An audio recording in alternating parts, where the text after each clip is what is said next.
Beyond Saltmarsh is a game played by adults and recorded for an adult audience. Sometimes we use adult language and explore adult topics. Consider yourself warned.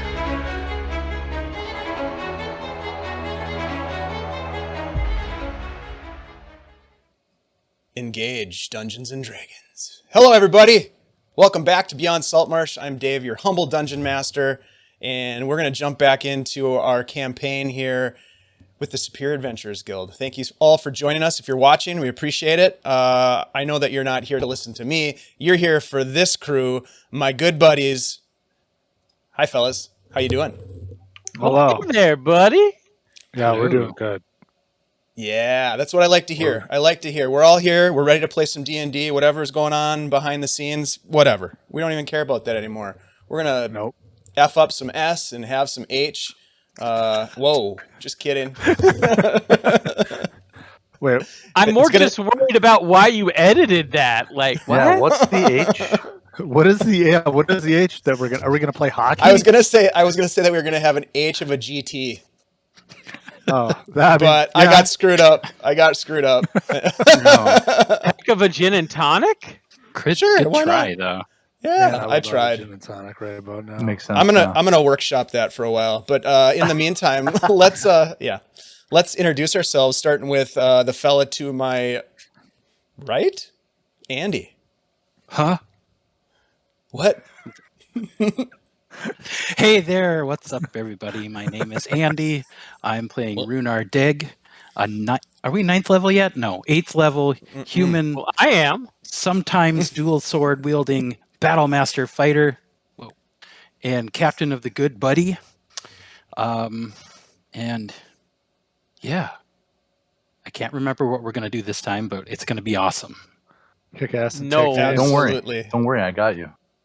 All right, Byron or Kirk, let's hear it, buddy. Yeah, hello, I'm Kirk. I'm playing Byron Hern, the rogue of the group. You may remember last session, you may not, our return to Lumbakaya and our harrowing journey carrying the wounded Zanara all the way back and giving Nimue the Zelberry Blossom that she needs our help to perform this ritual tonight to heal this lady. So that may happen, that may not, I don't know. That may or may not have even happened last session. Mostly Byron's just stoked about his new dagger. Ooh, yeah. I can't wait to see is. that in action. That should be fun. Mm-hmm. Yeah, I've been workshopping some ideas on how to use it. Ooh, okay. Well, we'll get into that tonight, I think. Chad. Who have you been workshopping this with? Oh. Work it. Everybody at work has been listening to him all week talking about this imaginary dagger. You're welding stuff and so I got this dagger that lets me disappear and reappear in 30 places. At 30 paces. What are you talking about, Kirk? Weld that shit up. Oh my god, D&D talk at work. It can be both. It can be so Yeah, awkward. right? Hello, it's me, Never Chad. is. I play Tenoch Knucklebones. I'm a halfling. I am also a wizard. I also have muscly arms. Swolzard. Nope, that doesn't work. Took the words right out of my mouth. Bro? Nope, he's not really a bro. But now I want to play a bro wizard. Not in this game. Brozard. Yeah, that'd be. They don't last very Brozard. long. They don't last long in this game. That sounds like it would be great. That's What's super up, fun. brah? Fireball, fireball, yeah. fireball. Yep. Oh, jeez. Hi, my name is Michael, and I'm playing Theo. He's just got a lot of Chad energy, bro. Like he's coming at you. Fireball, fireball. BDE, and it's just geez, what does that even mean? Life, yo. And he's gonna yeet and delete anything that comes their way. He is here to hit them big numbers. And how do I turn off his mic? GG. How do I turn off his mic? Do I have a button for that? I mean, Kirk, there where's should my be button? one.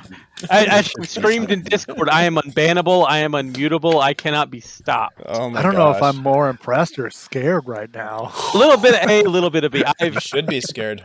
Full disclosure, Asmongold, who I generally am not a fan of, who's a big streamer for World of Warcraft, has been streaming Final Fantasy, and I've been gaining a lot of life from watching a man whose brand is being an angry asshole watch something and love it and appreciate it. But I picked up a bunch of language I never wanted, like everything I just said. The important key parts there: 1, my name is Michael. 2, I'm playing Theo. 3, I'm here to adventure seriously with the boys. 4, that's Dave, and it's back to him. Wait, hang on. What People actually happened? say yeet delete? We're not talking about this ever again, by the way. Yeah. It's done. We need to move on. Holy moly. Okay. We're getting out of control here. God damn it, Kai Whimsy. All right. So welcome to the game. I don't even know where do we go from here? Where do we go from here? How about some announcements? Add copy. Oh boy. Andy. What? Hi. Oh, hey, how's it going, Dave? Great. Yourself? Pretty good. Did you have a good week? Yeah, I had a pretty good week. Say, Dave, let me ask you a question. Absolutely. What's on your mind? You know how there's this like coronavirus epidemic going on? Oof. Yeah, the Rona. Do you ever find that like when you go somewhere you need to put on a mask? All the time, bro. Well, boy, do I have the perfect thing for you. Is it a mask? Yeah. Oh, It's a perfect. Superior Adventurous Guild mask that you can have buy one? on our merch store. I don't, actually. I might buy one. We really have those? Yeah, we do. Oh, wow. I thought this was just a We bit. also got T-shirts. We got sweatshirts for when you get cold. We have wall art. We got totes, just like the one Dave's wearing right there. So Dave's go and wearing a purchase some tote. merch. I have- I'm really worried. If I he's have wearing been known to wear a tote. Yep. I like the way they fit. As long as they make your inhuman frame comfortable, whatever monster you may be. It's really hot in this room. You know Okay, what? I'm done. You know That's what I just think? you. Andy, I'm going to put the link to that in our chat. What do you think Yeah. about that? Great Look at idea. that. Great idea. Wow. We are professionals. Actually, we're not. We You can probably but tell we that do by now. sell things. Yeah. Actually, we buy them too. We've pretty much we're the only people that have bought shirts. Somebody bought a notebook, but I think it was Shannon. All right, Chad, please Yes. take us to the next thing. I will. The next thing, immediately next, aka tomorrow, is the Dungeons and Dragons game I run called Midwinter Keening, set in the campaign setting of Svealand, very Norse inspired. Recently in our game, everybody got back to town. There was some shenanigans that happened. Everyone's feeling safe and secure. I'll let you in on a little secret. No one is ever safe. Or Not in secure. the north, baby. Not in the north. Shenanigans all day tomorrow. It's going to be super fun. I'm excited. Join us right here, this channel, 7 p.m. Central Standard Time in America. And whatever time it is where you live, we'll be here. Also, if you like to play Dungeons and Dragons games or other role-playing games or board games or card games, or you like to listen to people talk about all of those things, perhaps all of these pieces of the hobby that you love, conventions are probably a sort of thing that you may be interested in or may already know about. And I have 2 convention suggestions for you. Number 1, October 1st through the 3rd is Virtual Greyhawk Con, a convention that happens on the internet so that we can all be safe from the Rona. I mean, as relatively safe as we can be going about our normal lives, but safe from extra Rona. Celebrating, at any rate, that convention celebrates, as you would imagine, the campaign setting of Greyhawk. It's going to be super fun. Dave is running a game called the Siege of Westkeep. True. It's a pretty historic battle. in the history of Greyhawk, and we're really excited about it. So You know if what, Chad? It Yeah, it man. it filled up in less than 18 hours. That session was filled. So I'm pretty excited. We got some players, some excited hot players. damn. There's still a lot of open So- games though, a lot of open sessions, so folks should check it out. I just So posted you won't the be able to link. play in that game. You can watch it though. We're gonna stream it right here. We will be streaming it on Twitch. You will be able to watch it, but there are plenty of other games by pretty awesome dungeon masters. I imagine, I don't know all of them, but I imagine they're pretty cool. Chad knows every one of them. Every one of them, you know, it's my Rolodex of DMs. But it should be super fun. You can go to that link there and check it out. Sign up if you like, or just kind of lurk and watch as you feel like. That's, I think, available too. And then later in the month of October, we have Gamehole Con and virtual Gamehole Con. Now, of course, everyone knows that Gamehole Con is the largest role-playing game convention in the Midwest, located right there in picturesque Madison, Wisconsin. It's a very fantastic convention to go to physically, but given certain certain global problems, I understand that if you don't want to. Thus, there is a virtual component as well. It's October 21st through the 23rd. There's going to be both virtually and physically a ton of awesome games across a variety of systems, seminars, board games, card games, all that kind of stuff. Probably maybe even like a cosplay competition. Don't quote me on that though. I don't actually know if that's true, but I feel like that's something that people do. I just heard cardigans. Cardigans? That's the band. They're playing there. They're not playing there. I personally am running 2 games at virtual Gamehole Con. One celebrates the wonderful coming of age story Aliens, and the other one celebrates the also wonderful coming of age story Red Dawn. So it's going to be super fun. I haven't looked at my bookings yet. Evidently, I wasn't paying attention, and I keep forgetting that I have to fix this. But if I can, but the Aliens game is definitely set for ages 6 and up. Whoa! I certainly hope it's a little higher than that. I really hope that I don't get like. I mean, we'll roll if they're 6-year-olds, but it's going to be weird. And I'll have to edit myself. If you've watched me at all or know me, I'll be big edits. But yeah, I'm excited for those things. Check them out. There's something for everybody in the gaming world happening at Gamehole Con and virtual Gamehole Con. That's all I got, guys. That's it.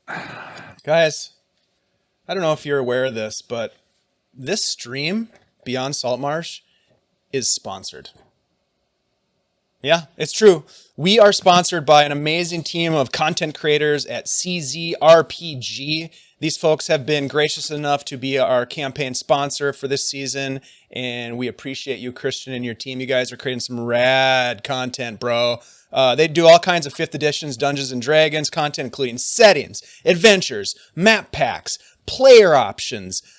They do custom mapping. So if you're a DM, you can get all kinds of great resources from them. They're on the DM's Guild, and right on the bottom of the screen below Michael, he'll point over there is the link, bit.ly/guild-czrpg.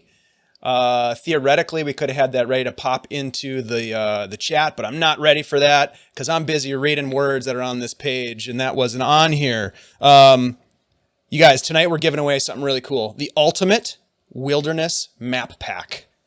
That's right. It's a fantastic wilderness-themed map set that includes a bunch of really cool maps with all kinds of versions. He's got day versions. He's got night versions. He's got rain versions, gridded, gridless, you name it. He's got pretty much every version on the face of the earth. That might not be true, but lots of versions nonetheless. If you want to win this thing, guys, you know how easy this is? All you have to do is type the code word CZRPG into the chat. Kirk is going to show you how to do it. It's that simple. It's that easy. We are going to draw one lucky winner at the end of tonight's stream. and they will walk away. They might not have to walk because we'll send it right to their account online, virtual, baby. Yeah. That's how you win. So, thank you, Christian. Thank you, CZRPG. We appreciate it. That's the Ultimate Wilderness Map Pack. Can be yours by just entering for your chance to win. Anyone else have any announcements? I actually do have an announcement. Yeah. I want to raise a glass to Dave and several of his fine companions, one of them who may be Andy, for successfully getting through and completing Curse of Strahd. It's a rare thing in the world of gaming to make it through an entire adventure Cheers. arc, and to you. Thank you so much. I wouldn't say it was successful. Yeah, I died. You got It there. was fun. But we did finish. You got to the end. We got to the end. Andy, thoughts? Any just a 1-sentence comment on your recovery since Sunday or Monday? I don't know. It wasn't too much of. I don't know. It was amazing. It was fun. There was a an good game. unexpected twist at the end that I think Yeah, threw us I all definitely for a wasn't bit of a expecting loop. that. Yeah. Yeah. It was pretty fun. So that was 2.5 years. So glad that we got to the end of that. That's the first campaign I've ever finished. So there you go. It's a rare and beautiful thing to manage, and that's why I wanted to make sure it was called out, because it is a noble and wonderful thing. Thank you, sir. Appreciate that. Kirk, anybody that we need to give shouts out to tonight? Andy Sandberg, happy birthday. Oh, hey, man. Heck Let's play yeah! some Happy D&D. birthday. Know that guy. Yeah, Patrick he Swayze, plays. if we want to get wild. The Sways? Happy birthday. Swayze, Red Dawn. Yep. Oh, Yep. the way to bring it back. Mm-hmm. Yeah, let's play some D&D. I like it. The Let's- original I like Red it. Dawn, not Let's that remake. do it. I didn't see the remake. And No I one has. won't. Not as good. Nobody has. I did see Red Dawn 3, though. Did you see that one? That's not supposed to exist. Yeah, it's an underground cult classic. But we'll talk about that next time because we've got lots to do here, guys. We have a recap that I've got here for us. Here we go. Get ready, fellas. In our last episode, most of the Deg Gang lay unconscious after the battle with Mosengi. Byron and Dan Virus watched over their injured companions and received an unexpected visitor, a curious gnome named Milton. Milton provided a bunch of much-needed healing, or a bit of much-needed healing, and explained that he was out collecting the strange blue crystals that grew on the canyon walls. He had seen their fire, and well, he decided to make nice and join them. At this point, Theo and Rhunar had woken up, turning their attention to the unconscious Ullman woman who'd been fighting the Mosengi. When they arrived for the final boss battle, it was obvious that she was not well. Her breathing was shallow and labored. She was scarred across the face by the marks of the skulking cyst that had attached to her, but most notably, her neck was swollen and there seemed to be something wriggling beneath her skin. At this point, field surgery was performed by none other than Dr. McKillingutty, making an incision across the goiter-like growth while Theo's mage hand extracted, I think it was a 12-foot-long parasitic worm-like creature. They killed it with a nearby geyser blast, and Rhunar was able to stabilize the woman while Theo cured her wounds to aid her recovery. A bit later in that evening, Rhunar, Dan Virus, and Tenoch, who had joined the party and now awake, decided to investigate Mosengi's carcass. Within the mass of withered flesh, they found a myriad of life forms that seemed to have been absorbed. Rhinoceros-looking creatures, snakes, alligators, giant snapping turtles, gnolls, kobolds, humans, including Dr. Octavio Gra. It is almost like these creatures and Gra himself had almost fused with the Mosengi's biology. It was strange. It was like nothing that you had seen before, fellas. But nevertheless, you looted the bodies like all respectable adventurers do, and you found a bunch of good stuff, coins, of course, strange spherical ball, Gra's bag of holding containing a magical magnifying glass, his field notes, a scroll case, a dagger that we've heard a little bit about, and some other interesting things like a silk toga. Wolf pelt? Interesting. Okay. A cursory scan of the notes by Theo revealed that Dr. Gra believed that he'd found a connection between the Mosengi mythos and the Khrysos theory that he'd been studying and dedicated his career to. There was certainly much more within the journal, but the night grew late and the party faded off to sleep. The next morning, you began your return to Lambakaya by way of Maradu and the Pinyara Ruins portage, and paddling towards Lambakaya, The Ullman woman, Zanara, her condition began to deteriorate again. Tenoch sent a spirit message to Undama Lucy, imploring the great druid to aid them, and she directed you to seek out Nimue and the use of the Zelberry blossom. You were welcomed back by the people of Lambakaya and sent to rest while Nimue prepared for a ceremony that she and you hoped would help Zanara recover from her infection. And that, my friends, is where we pick up. You are in Lambakaya, resting in your hut before returning to join Nimue for the ritual that might save Zanara. What would you like to do?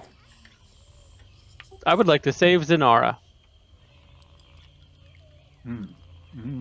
Yeah, did you say it was that same night? Yeah, exactly. It's the end of the day. The sun has gone down, and the people of the village, those who have been lucky enough to survive the Knoll attack that you helped to thwart, are there preparing food, and Nimue is preparing for the ritual. So you have a little bit of time if you have anything that you want to do before that happens.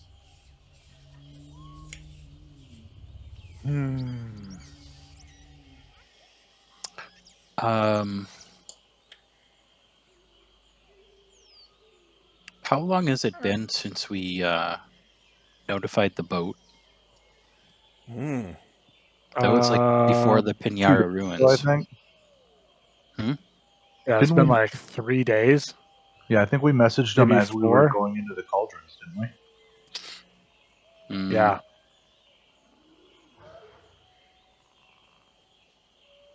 Did we say like we're on our way I back? don't remember. No. Who the hell did I message?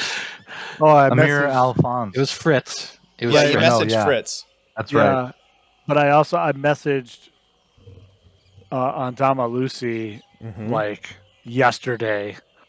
While you were still on the river. Yep, but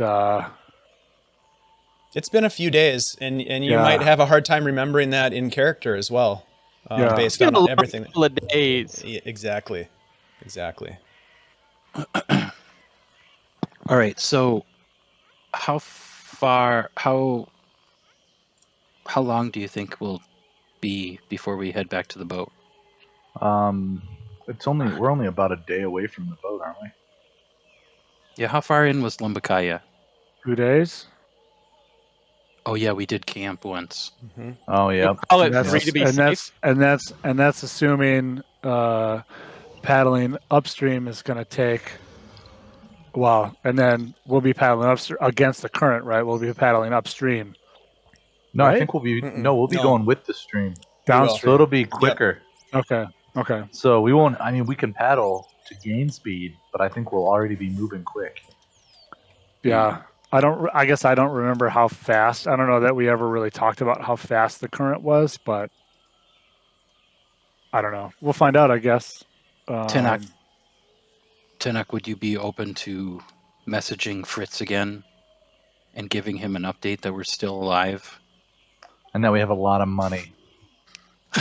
We have a lot of money, and that everyone's going to get paid when we get back. Yeah, we've Plus a achieved our bonus goals. for protecting the boat. We achieved what we set out to do, and I'll give him my Mechanic- silk toga. mechanically, I'm not sure. Do you not have no spell slots? I have a 4th level spell slot, oh, and sending doesn't have like. Wait, that's counterspell. You can always upcast even if there's no up effect type. Otherwise, Oh. warlocks wouldn't work. Yep, exactly. You can use a higher level spell to cast a lower level. A higher level spell slot to even cast if a it lower doesn't level say? spell. Correct. Yep. Okay. Yep. Well, in I that just- case, and Yeah, since it's fuck. already night, I think I can think totally we'll do it. Okay. Yeah, I will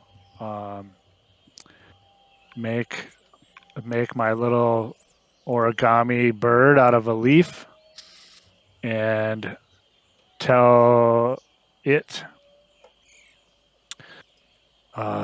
everyone is safe. We have accomplished our goal. Returning to the ship in a couple days. How are you? You send your message to Fritz, right? Yeah. Yep. And a couple minutes later, not even minutes, just shortly thereafter, you hear the upbeat voice of Fritz, your first mate. Yeah. Gotta remember the accent. Yeah. Mr. Knucklebones. Yeah, we got the ship is ready when you are. We're all here having some fun. Some of the boys having a bit more than fun in town, but yeah, it's been good. We'll be here. And then I forgot to. And he just cuts off. Oh shoot! What was he gonna say? For you, Chad. What happened to all your spell slots? We've traveled 2 days. You should have them all. He's been busy. Fair enough. We've traveled 2 days since the cauldron. Yeah, Yeah. There's been two Yeah, overnights since then. yeah. We blazed through some travel. You stayed So you once should have in been Did some Maradu. identifying though. I don't know if that. That's if true. that used up a You bunch. did Identifies call. the first level spell. You sent Adama Elucia a message, but it has been 2 nights since you left the cauldrons. All right. Well, in that case, I will. I'm gonna fix that. I'm gonna put some spell slots back. I was like, I think you should have a few more spell slots than that, buddy. If I know how wizard work. I was kind of curious to see what he'd been up to all day. That was kind of, there's a whole backstory side adventure going on. Fireballs, fireballs, fireballs. You can't argue with fireball. You know what I'm saying? I don't even have that spell. Catapult, catapult, catapult. Hey, Yeah. welcome to the Jizzy Shore. Today we're gonna catapult. We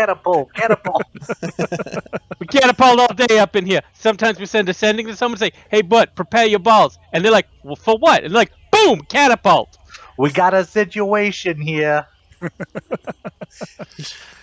Oh, Exactly like that. I find yeah. that anyways, for everything. where were we?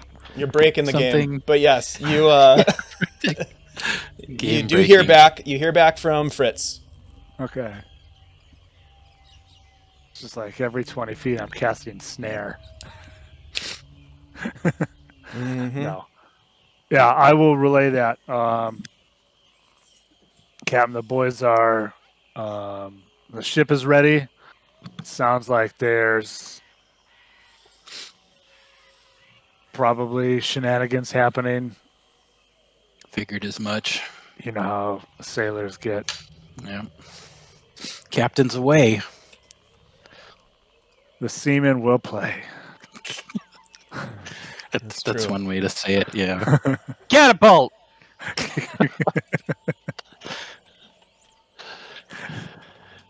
Anything else you guys want to do prior to? No, let's get this ritual on. Yeah.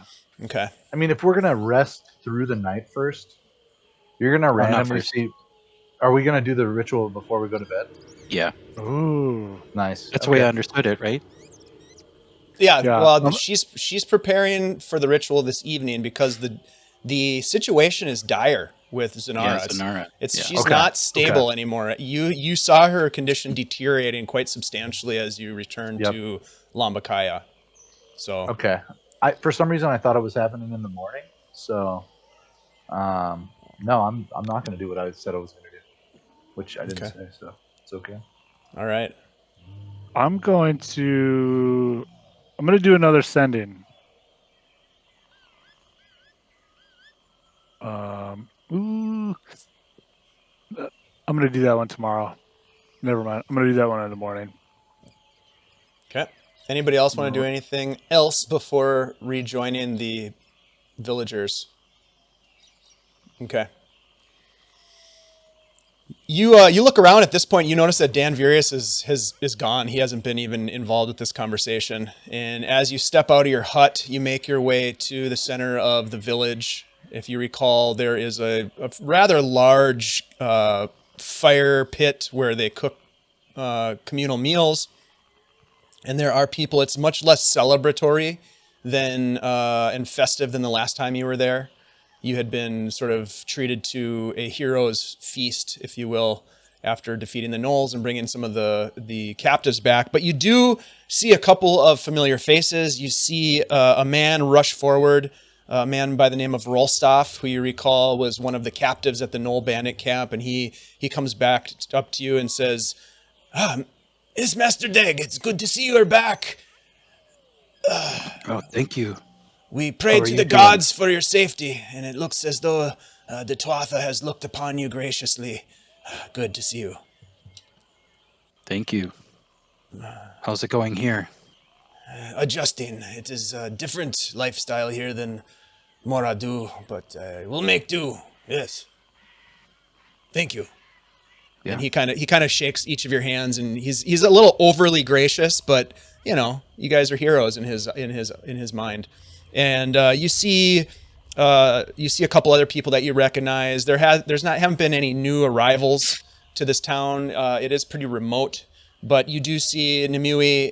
She seems to be very busy, and she is eating some food quickly.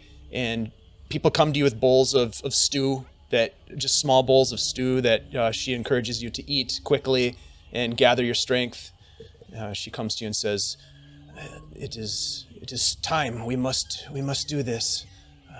The woman suffers greatly. If we are to discover a key to saving her from this affliction, we must act quickly. It will not be, how can I say this, pleasant necessarily. So if you are hesitant in aiding with this endeavor, I would understand if you sat this one out. We pulled a worm 12 hands long from the woman's neck. We are prepared for this and will not sit aside for it. It is as though I expected you to say.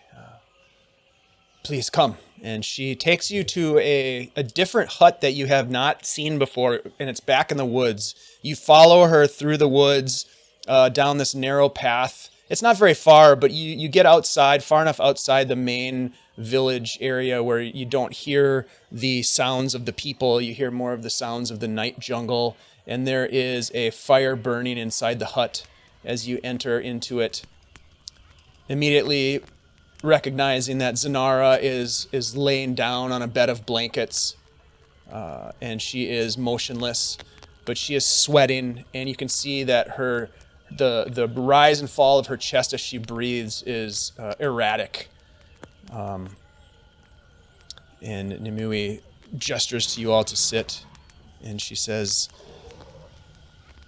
"The Zelberry blossom that you brought to me is a very wise plant, and it has the power to see things beyond the visible world, things that could guide us towards a solution to what ails this woman, or at least unlock that which suppresses her consciousness. If you are so willing, as you say, Master Theodoric, Master Tenoch, Deg, Mr. Hern, we will imbibe of this substance that you have brought, the blossom, and together we will seek out the answer to Zanara's illness. Some remedies lie beyond the natural world. As I said, it may be a strange and uncomfortable experience, but you are strong-willed and you are good-hearted. We've also been called strange and uncomfortable ourselves. Yes, I can see that, just by looking at you. Well then, let us begin. Please sit. And as you sit down cross-legged around the fire, you notice at this moment that there is another individual who, I think you met this guy, Abdasir. I think he was one of the captives as well that you freed. And he starts playing this low drum beat, very slow drum beat in the background. And you watch as Nimue takes the Zelberry blossom and the plant, Byron, that you brought to her, and she sets it down in front of her, and she takes a knife and she cuts the stem off, and she starts to peel the blossoms off of it. And as she does, they're pale red colored leaves. As she pulls each of them off, their coloration turns into this vibrant red, and they instantly wilt and become brittle. And she places them in a small bowl in front of her, and it takes her a while because she's mumbling and she's saying things under her breath that you don't quite catch as she peels off these, almost as though she's thanking the plant for what it's giving them and for its offering and its sacrifice to help them in this quest, to help you in this quest. And so she puts these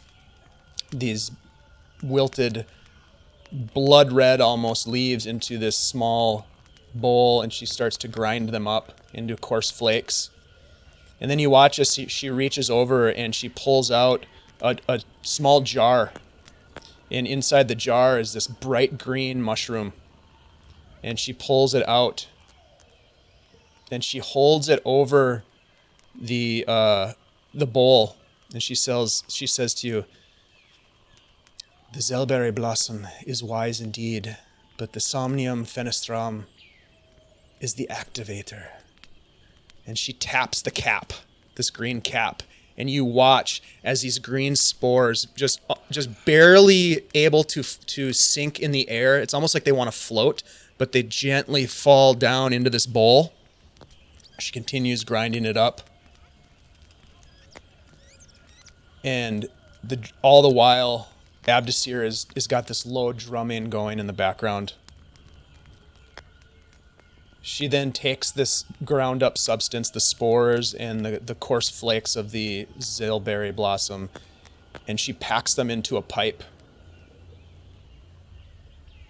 She takes a stick from the fire in front of her, and she says, "It is time to explore beyond the realm, perhaps to bring back something useful to our quest. Be open-minded,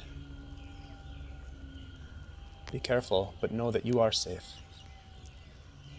And she takes the stick, the kind of burning coal-tipped stick, pushes it into the bowl of this large ceremonial pipe. She takes a big toke off of it, and she blows it out into across the fire, and it sort of permeates the air. And then she passes it to each of you to do the same. Tenoch, it first goes to you. Okay. Yeah, I'll take a puff, a big 18 strength puff. Okay. You pass it to Theo. Do the same. Pass it on.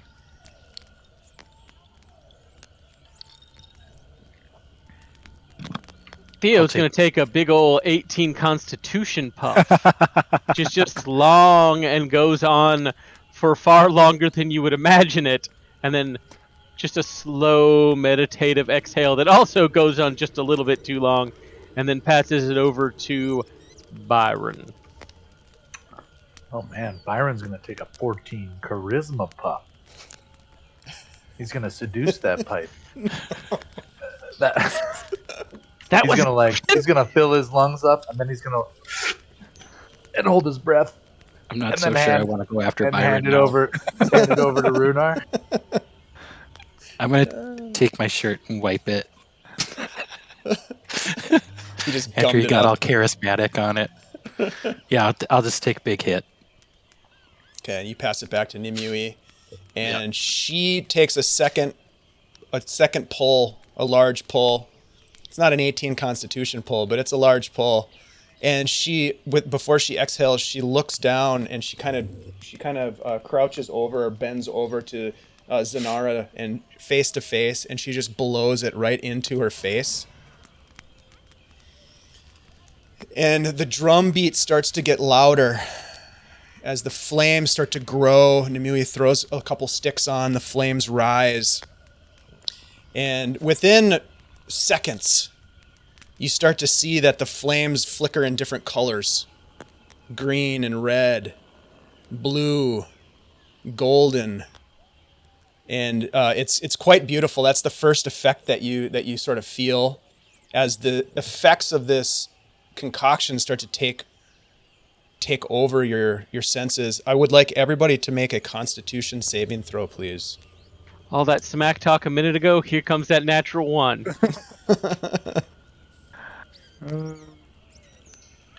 Sorry, what was that? A Constitution? Yes, Con sir. save. Yep. Okay.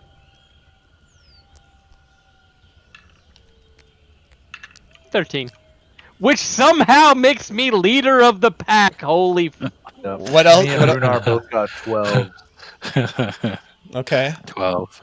I Yeah. rolled an 8. Okay. Hopefully a Tenoch. success. Hopefully a success was not contingent on doing this. The DC was a 12. So Tenoch, you start to see that not only are the flames colored, but there are faces in the flames, faces that you recognize, and the drumming.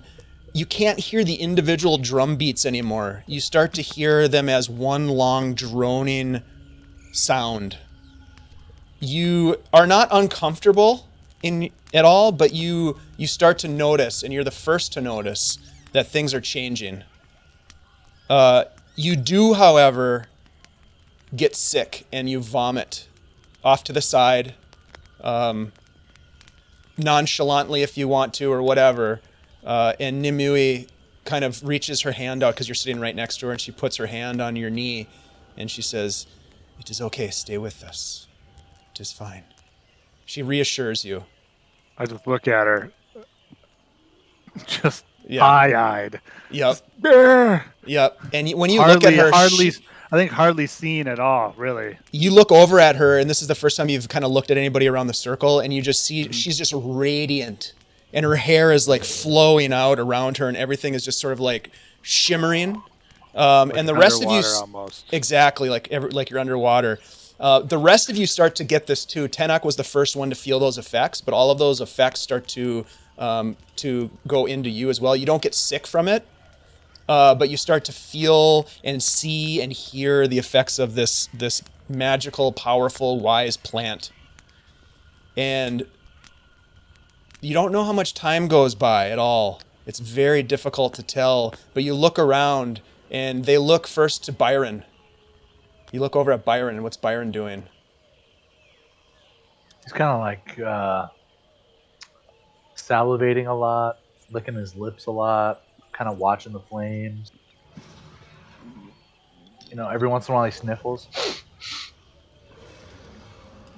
But for the most part, he's just kind of riding the wave. Rhunar? If everybody looks to you, or at some point people look over at you, what do they see? He's just kind of slowly like moving, like swerving a little bit, and then every now and then he like hears something, and then kind of goes back. Ah, yes, the nervous stone guy. Nice. That's it. Theo, when folks might gaze over at you, what do they notice? Theo has like crossed his legs up in like a full meditative lotus position, and his eyes are kind of half lidded, and his attention has obviously gone to kind of that place that's everywhere and nowhere at once. Like he's seeing way more than he should, and is like, maybe he had some training on this at some point, I don't know, but he's like focusing on breathing, he's accepting things, and just there. I like it. Tenoch? Yeah, I feel like this is the kind of thing that Tenoch has probably done these sorts of things before. Maybe not with this drug or this plant combo, but this is a value meal that he regularly eats off of. And so he's I think he's a little relaxed, but he's relaxed in a little different way. I think he probably as an adherent to Mother Tiger, like his people, he might take some slight cat qualities in situations like this. Maybe his teeth are. Oh, my mouth just filled with saliva. Maybe his teeth are slightly bared. You know, and he's kind of he's probably like trying to watch all the things that are popping up, like in his vision, all these faces that he's seeing, all these different things that he's seeing. So he's like partially like, I don't know about meditative, but you know, in that kind of still position, but he's also very active in it. Kind of a heightened Yeah, alertness. little combo. So he's Sure. moving, like his head is moving a lot. There might be like a low like some kind of like low like growl noise that he's making as this happens. Perhaps.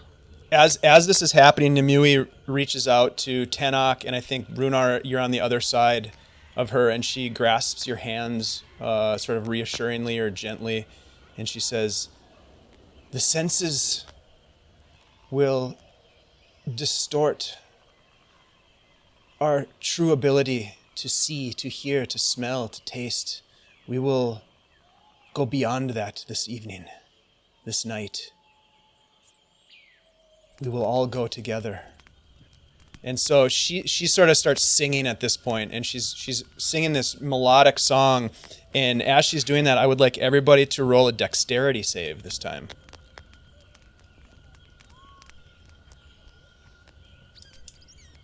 DC 14. I got me a big old 7.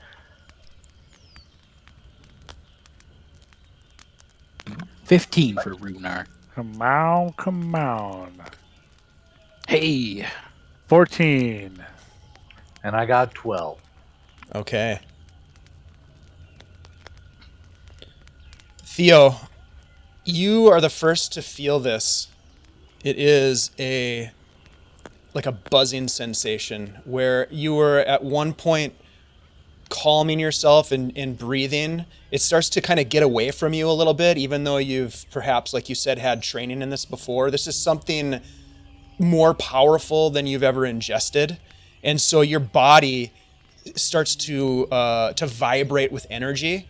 Although you look down, and whether or not, I don't know if you're clasping hands with the people sitting next to you, you are. You look down at your hands clasped in the hands of the people sitting next to you, and you're not moving at all, but your whole body just feels like it's energized and shimmering and buzzing with energy.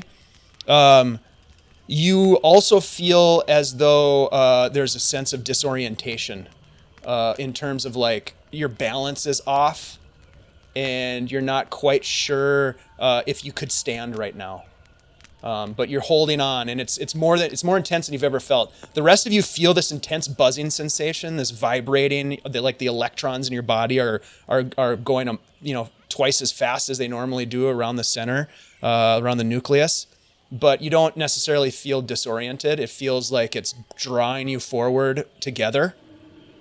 And she continues singing, but her voice fades away. And at the end, I need everybody to roll a wisdom saving throw. Let's just categorically make our way through all the saves. And this one is a DC 18. Ooh. I only got a 16. Shit. Rhunar fucking Deg, though. 22. Nice. 10. And I got a 5. Byron's 5. Okay. No one called me smartest stoner, so. I did, but it turns out you made me a liar. Well, we haven't rolled an intelligence save yet. You get the sense that you haven't blinked for a long time. Your eyes start to water. And as you try to blink the moisture away, each of you sees somebody from your past. And in a very brief description, maybe 1 or 2 sentences, tell me something about that person. You don't have to say who it is if you don't want to, but a descriptor of what that person might look like or what they're doing perhaps. And 1 sentence of what you would say to that person. Anybody can start. Oofda.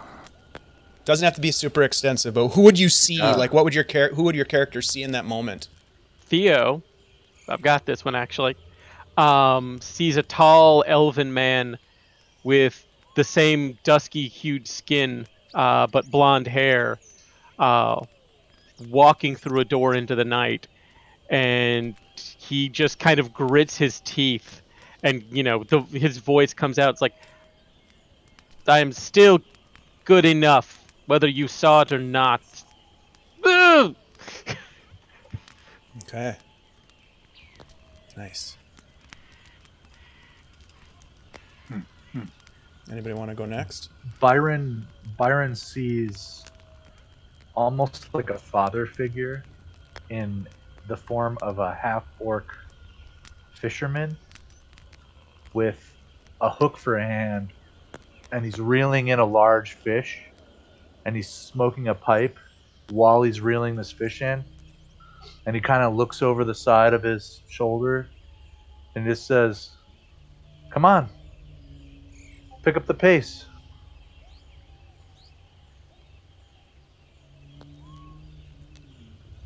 Nice.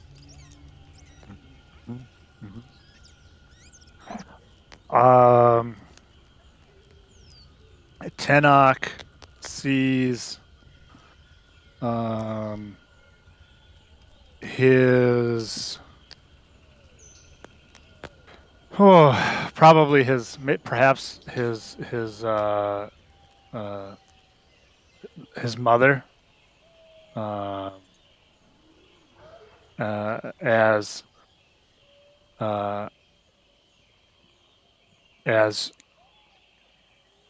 and she's an older halfling, gray dreadlocks, and if he would say it's worth it. Nice. And Deg.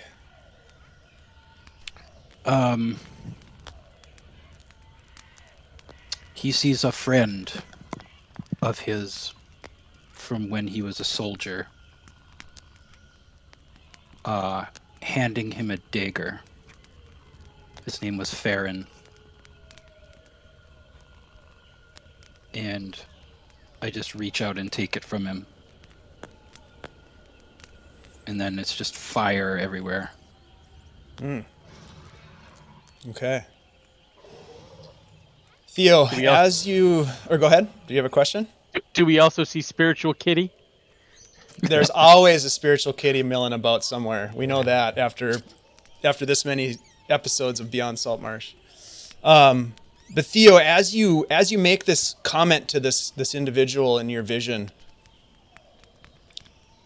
you look around and you're not sitting anymore in this circle. Your friends are gone. The fire has faded.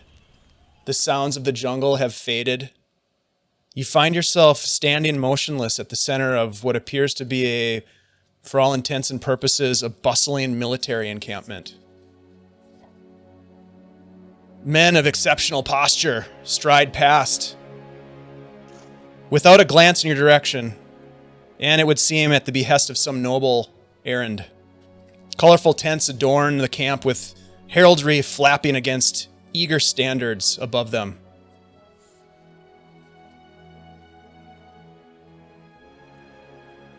It's very disorienting, that sudden shift, but it seems very real to you. And there is a moment of just pure, unabashed joy at, like, physically being here, as disorienting as it is. That having been said, he's not sure where to go. Is there a tent bigger than the others?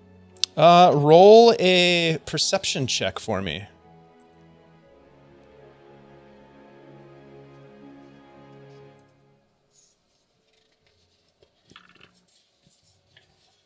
There's a 23.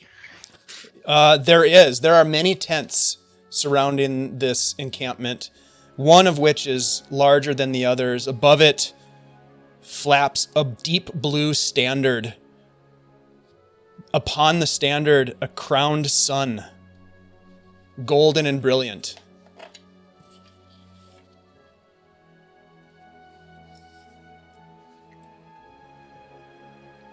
Theo's Do you- going to. Do you know this? Do you know this banner?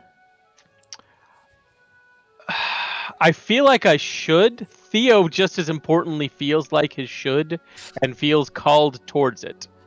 What, as I may or may not be suddenly bringing up my notes. Yeah, no, that's fine. Roll a history check.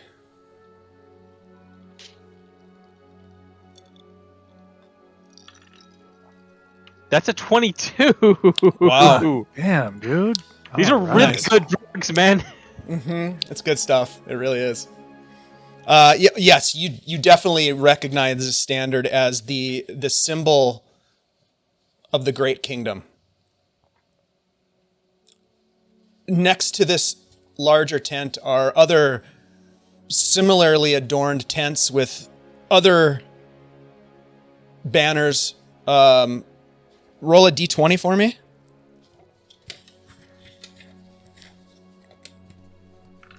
That's a 10. There is a second banner, deep blue itself, with a golden cup with what appears to be some sort of a spherical token in the cup itself. You recognize this to be, and you don't know how you recognize this at this point. This is strange to even know what this is, but it is the banner of the city of Inspa. And you see a third banner that you recognize. It is a... Give me another d20.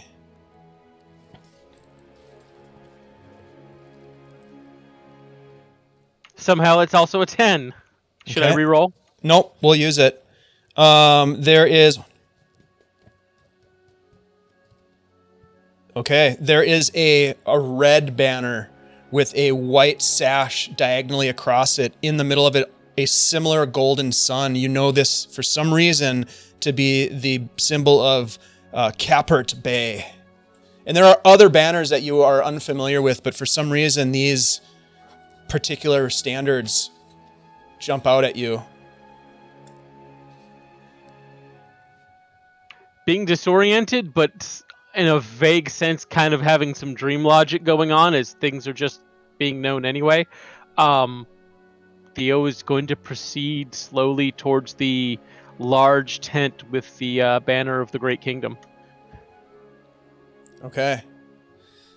As you step forward towards the tent, you see a tall man with auburn hair and skin of deep copper, dressed in a fine chain shirt. He waves in your direction. As you approach the man, you see that he wears a peculiar blue heraldry marked by the 11 golden starbursts upon his shield. And he reaches out to grasp your arm in a greeting. And you know what grasp I'm talking about, because that's the one we do. And he speaks to you. Maedwan of Edgefield, I thought that perhaps you'd forgotten our deal. But you have indeed arrived, and here we are. Shall we begin? And he waits for your response. Yes. He nods to you, and he walks not into the tent, but off and around, and you follow him into a location behind the tent, where there is an area that looks to be a training area, perhaps. There are some weapons and that sort of thing. Byron, you are sitting at the fire, and this intense experience is happening. You find yourself also transported, if you will, to somewhere different. It is a vibrant grove, colorful flowers covering the ground, giant trees in every direction around you, and you see the familiar Andame Lucy sitting beneath one of the trees, her stag antlers, the living garments that she wears with birds flitting about, leaves as clothing, and she looks up to you. She says, "Byron, join me here." All right. I'll walk over and I'll sit down in front of her. How are my friends? Your friends are well, and they are happy to be free. I have thought of you a bit since we last met and the sacrifice that you made. I am lucky to see you again and glad to know that you are alive. What you and your friends have done for Cyberet Isle is very important. I would ask you, what is it that you seek next? You know, the more I think about what I've been seeking, I almost feel I've found in this group of people that I've been adventuring. A new party, a new friendship, a new family to explore with, and you know, I just want to be able to help them further along with our journeys together. That is noble, and you have found yourself a family, is what that is. Much like the family here. And as you look around, you see some of your friends from the Tan Bag of Tricks that have started to gather around. You see a hyena, an axebeak, kind of comes up and starts kind of pecking at the ground a little bit, and then kind of jumps up and sits on a low-hanging branch. I'm going to look around for the baboon. You look around, and you don't see the baboon at first. But then all of a sudden, it drops down from a branch above you and lands next to you. And kind of looks at you and starts picking things out of your beard. Oh man, it is so good to see you. Andama watches you for a while as you enjoy the company of your friends again, the Tan Bag of Tricks crew. And she says, "I know you have great love for these creatures, and that's why you set them free. I would not command any of them to do anything that they did not want to do. But this one here," and she gestures to the baboon, "it calls to be with you. But not in the way that you recognize from before. If you accept this gift, it will be a friend, a helper. It will be your familiar."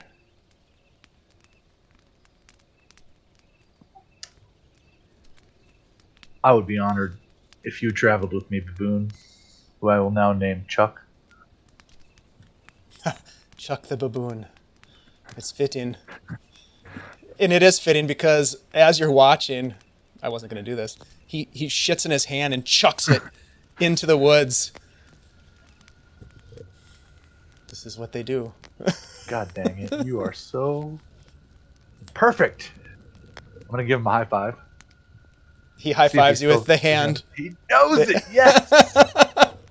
He's a bit of a prankster. The same hand. The same hand.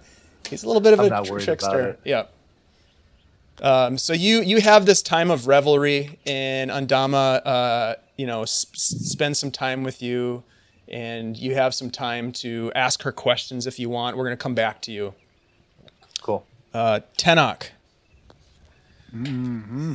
You find yourself also whisked away to somewhere else, a place you know. You find yourself walking through a forest that is uncannily familiar to you. The sounds, the smells, and the feel of the earth beneath your feet. You know this place. It's the land of we who dance Tiger's Dream. And you're walking for a bit. How do you feel to be in this place? Good. Tenoch feels good to be here. It,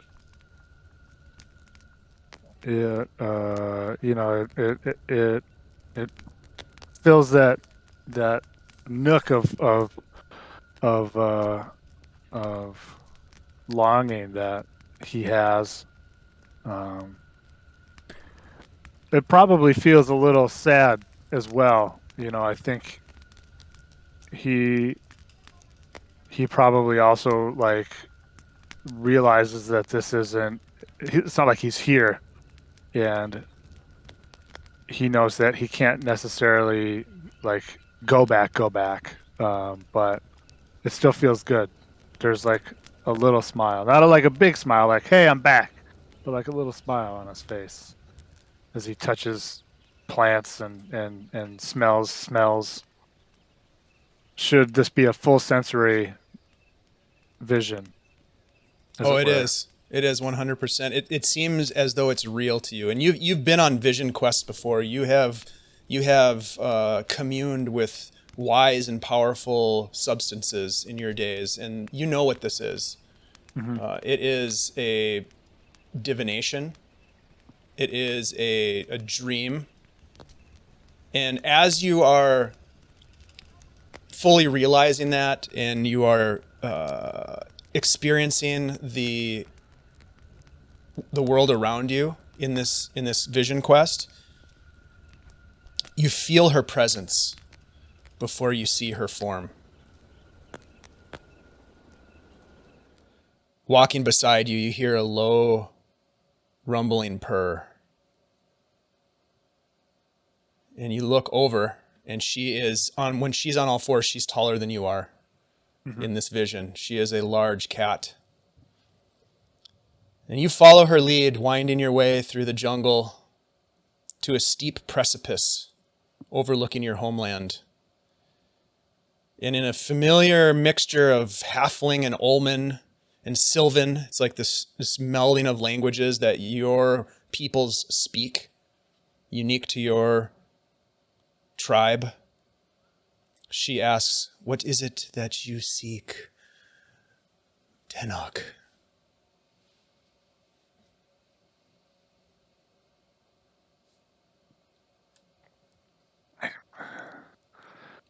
Speak an end to the doom I have seen in your dreams. A salvation for our peoples. And perhaps as my quest has gone, for all peoples, as it may be necessary.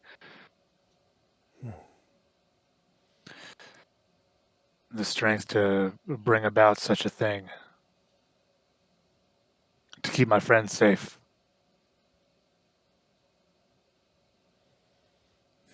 These are important and wise desires, and it burdens my heart to know the trials that await you on this path.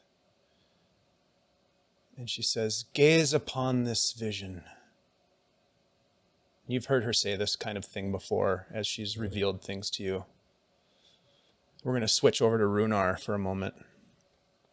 Rhunar, your experience is a little bit different.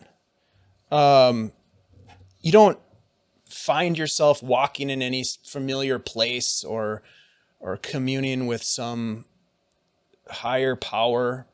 You dive into memories. Your memories of things that may have happened to you that have helped to craft the person that you are, perhaps. Not unlike the memory of your friend handing you the dagger. They are intense and real.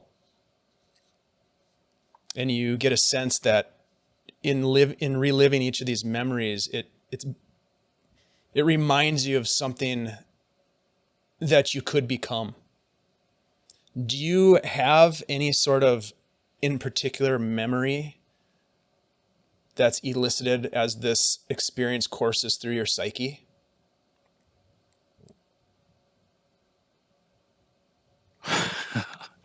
Oh boy.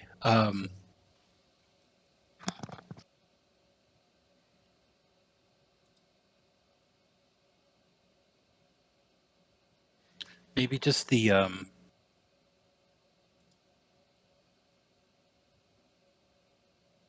it's not super I don't know. I guess not. It's Okay. hard to say. So you kind of search for something tangible, and you see these different things pass by you. You see the moment of your fellow soldiers falling in battle at the Battle of Bale Keep, and you know that there was a moment where you blamed yourself, perhaps, for not being able to pull your men from the grasps of death as they fought so valiantly for the throne, for the lion. And it enrages you, but you also feel this surge of strength, a sense of overcoming this guilt in a way that makes you more mentally fit, perhaps, to deal with trauma of that type. You have memories of a more recent memory of one of your companions, Farendir, who fell in the tomb below Crabber's Cove, and how you were, again, because of your leadership role, the sense of loss and responsibility that you felt that you perhaps never fully acknowledged in your physical life, but that has been with you since that moment. And you realize that the wisdom and the power to resist attacks, perhaps, of creatures such as Zolek, that there's got to be a way. And so you just get this sense that there's this whole growth moment of releasing yourself from some of this guilt that you've carried, but at the same time taking on a level of empowerment. And as you do, you sort of you get this I can't remember what it's called in the fighter level category. What's it called again? That saving throw thing? Yeah, I don't have my book. Yeah, it's that thing, whatever that's called. Indomitable. Will. Yep.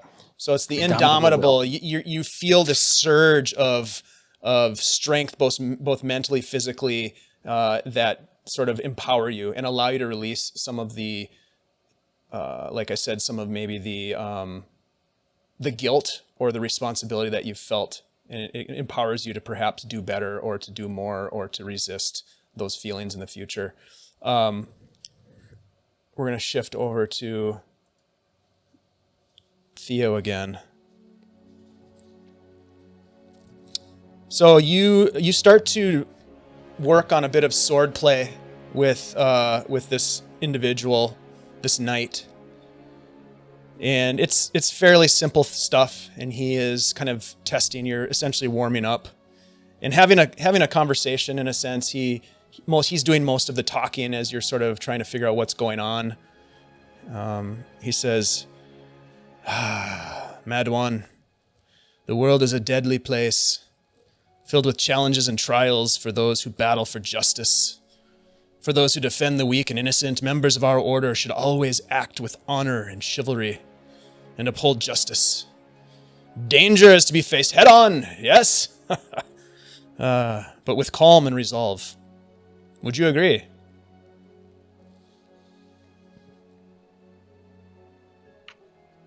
Yes. It seemed like you had to think long before you answered. This place is not here and not now, but it is here and it is now. Padawan, that is a curious thing to say. We are here and now because we planned this training. Are you okay, good man? Yes. Let us continue. Very well. You are curious. And he puts down the training blade, and he pulls a blade from the sheath that is attached to the belt around his waist. And as he does, he holds it in front of him, up like this, and he says, I honor my fallen brothers with my life. I honor our... He continues to say this oath. And you find yourself saying the oath as well. You know this oath. And it goes like this. I honor my fallen brothers with my life. I honor our order in protection of the realm and the great kingdom of Aeredy above all else. I honor the light against the rising darkness beyond the void.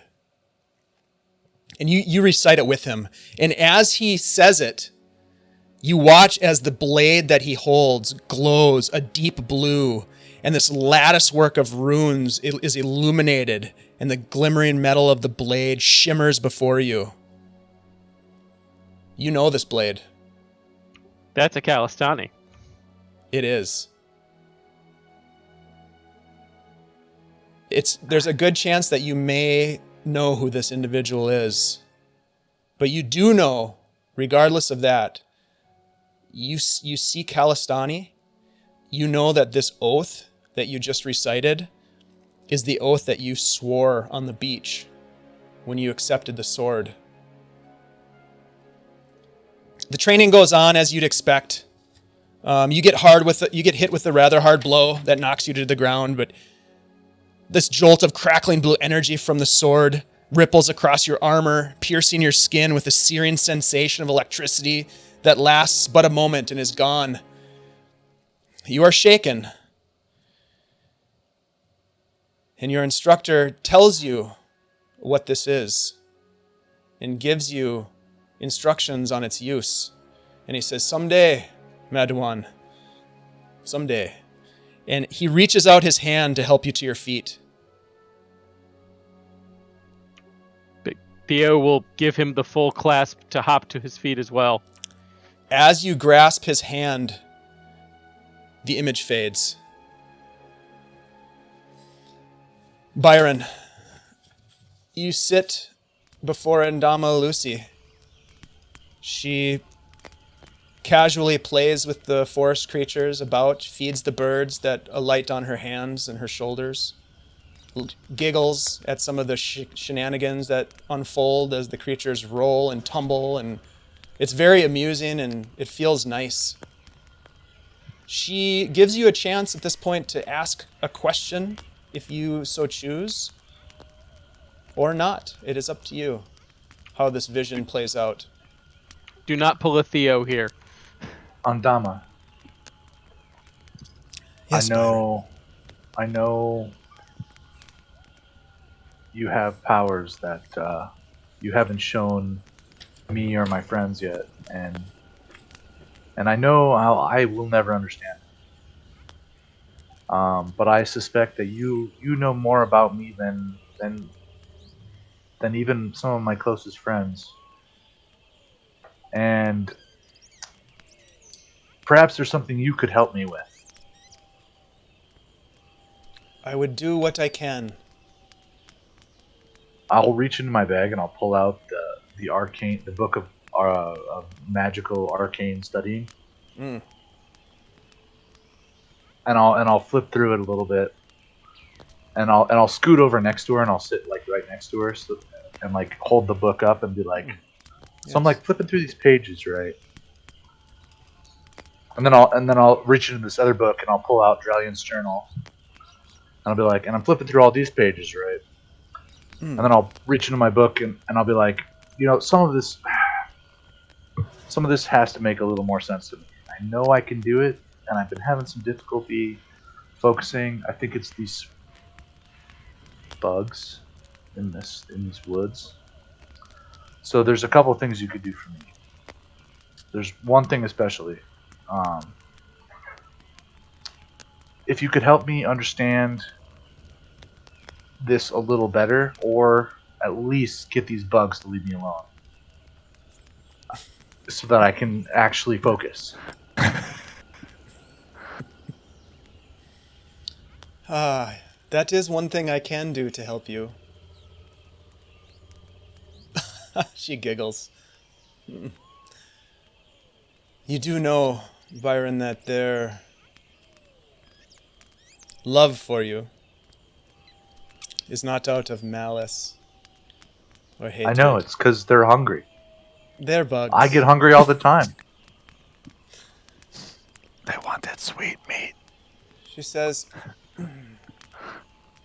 take this. And she reaches into a pouch.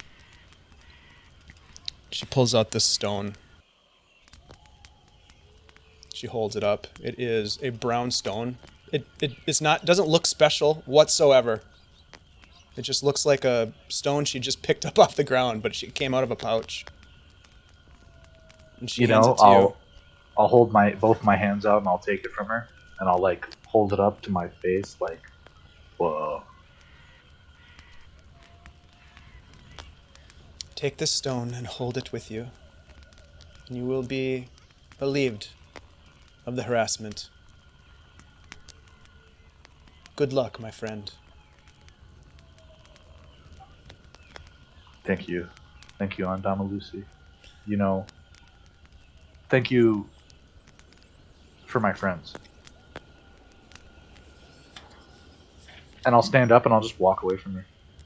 You start to walk into the forest away from her, and you turn again, and you see the hyena and the axebeak and some of the other creatures are sort of watching you leave, and you look down next to you and you see the baboon, which is not the same size as it was before. It's a smaller version of the baboon that you had before, and you can almost sense that it is not of the same material creation. It's got a bit of a fey sort of vibe to it.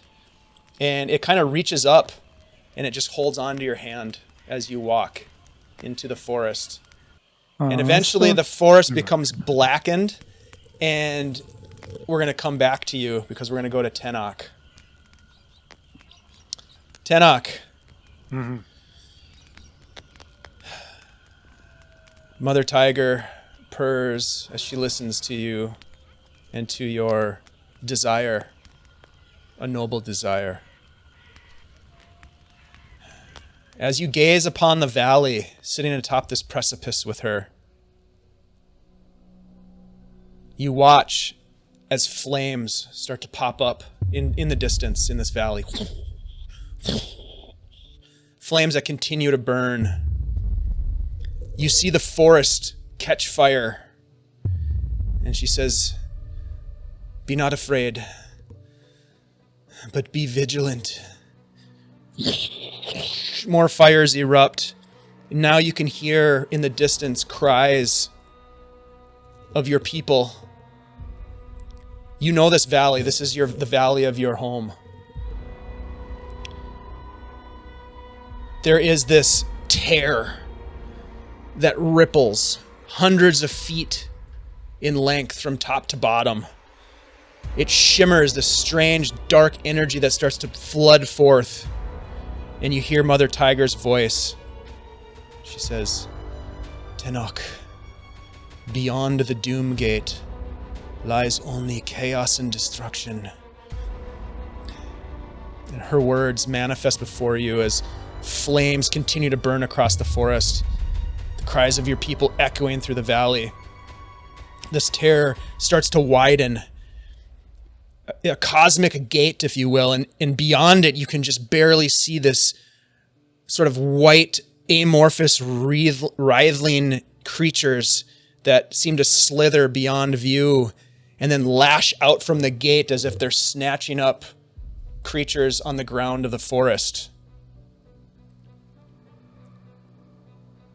She roars loudly, and the scene vanishes. And she turns to you and she says, "This is not what will be, but this is what could be. You're on the path. You have made the sacrifice to leave your people, but in the end, you will save them. And I will guide you."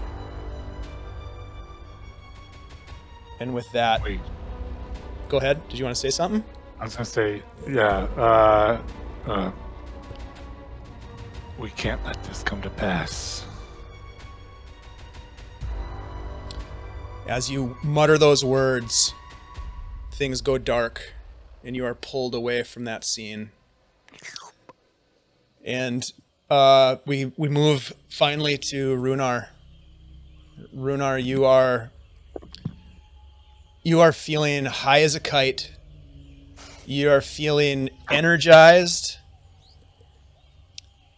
Are there any other memories that I don't want to plant into your history that might spring up at this point that you would want to, or anything from your story that you think would be fitting? What else does this vision conjure for you? Well, now that I know, I don't know. I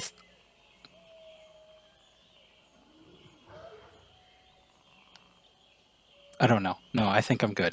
Okay. All right. I don't So know where to go with you're just flying high, just like, yeah. As you come back, you're the first person to sort of come to, and you open your eyes, and you're still sitting in a cross-legged position around the fire that has long burned out. Nimue is sitting there, her eyes open, and she has her hand on the chest of Zanara.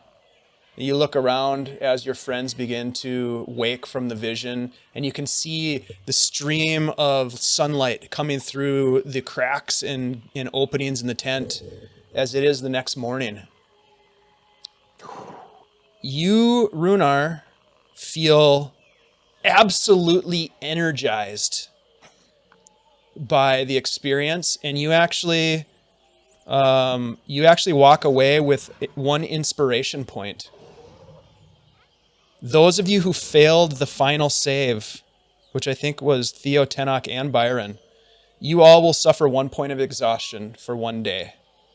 As you come out of the experience weary, and as if some of your energy has been spent in getting yourselves back to this place.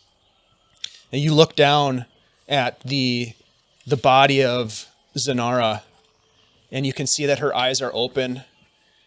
She is speaking in very quiet tones, and Nimue looks to you all and says, as you sit back up from whatever position you're in, she says, "Welcome back, my friends. I believe we have accomplished our task." And she looks down at Zanara, and Zanara kind of looks around at you. And she's slow, it's not like she's better, like fully recovered. She's awake. And she says, "Thank you for whatever you did.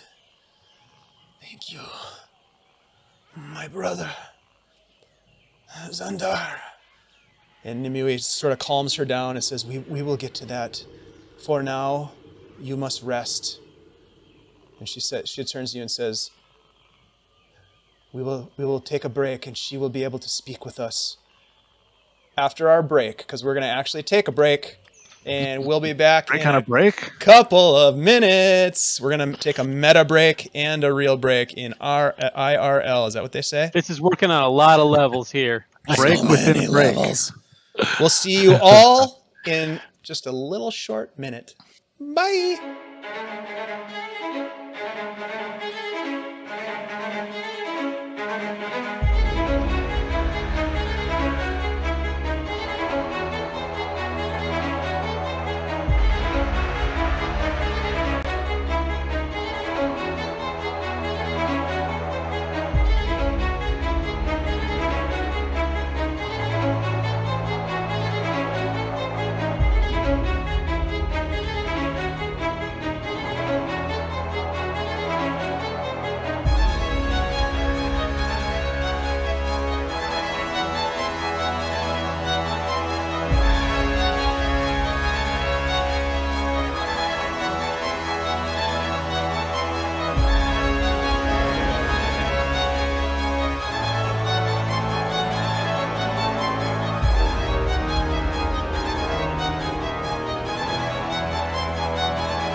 And that's why I don't wear turtlenecks anymore.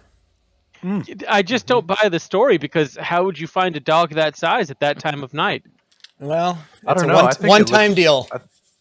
Chihuahuas look great in turtlenecks, if you ask me. That's true. Anyhow, hey, welcome back, everybody, to Beyond Saltmarsh. Dave and the good buddies here, just chilling. Cheers, fellas. As I mentioned during the break, cheers.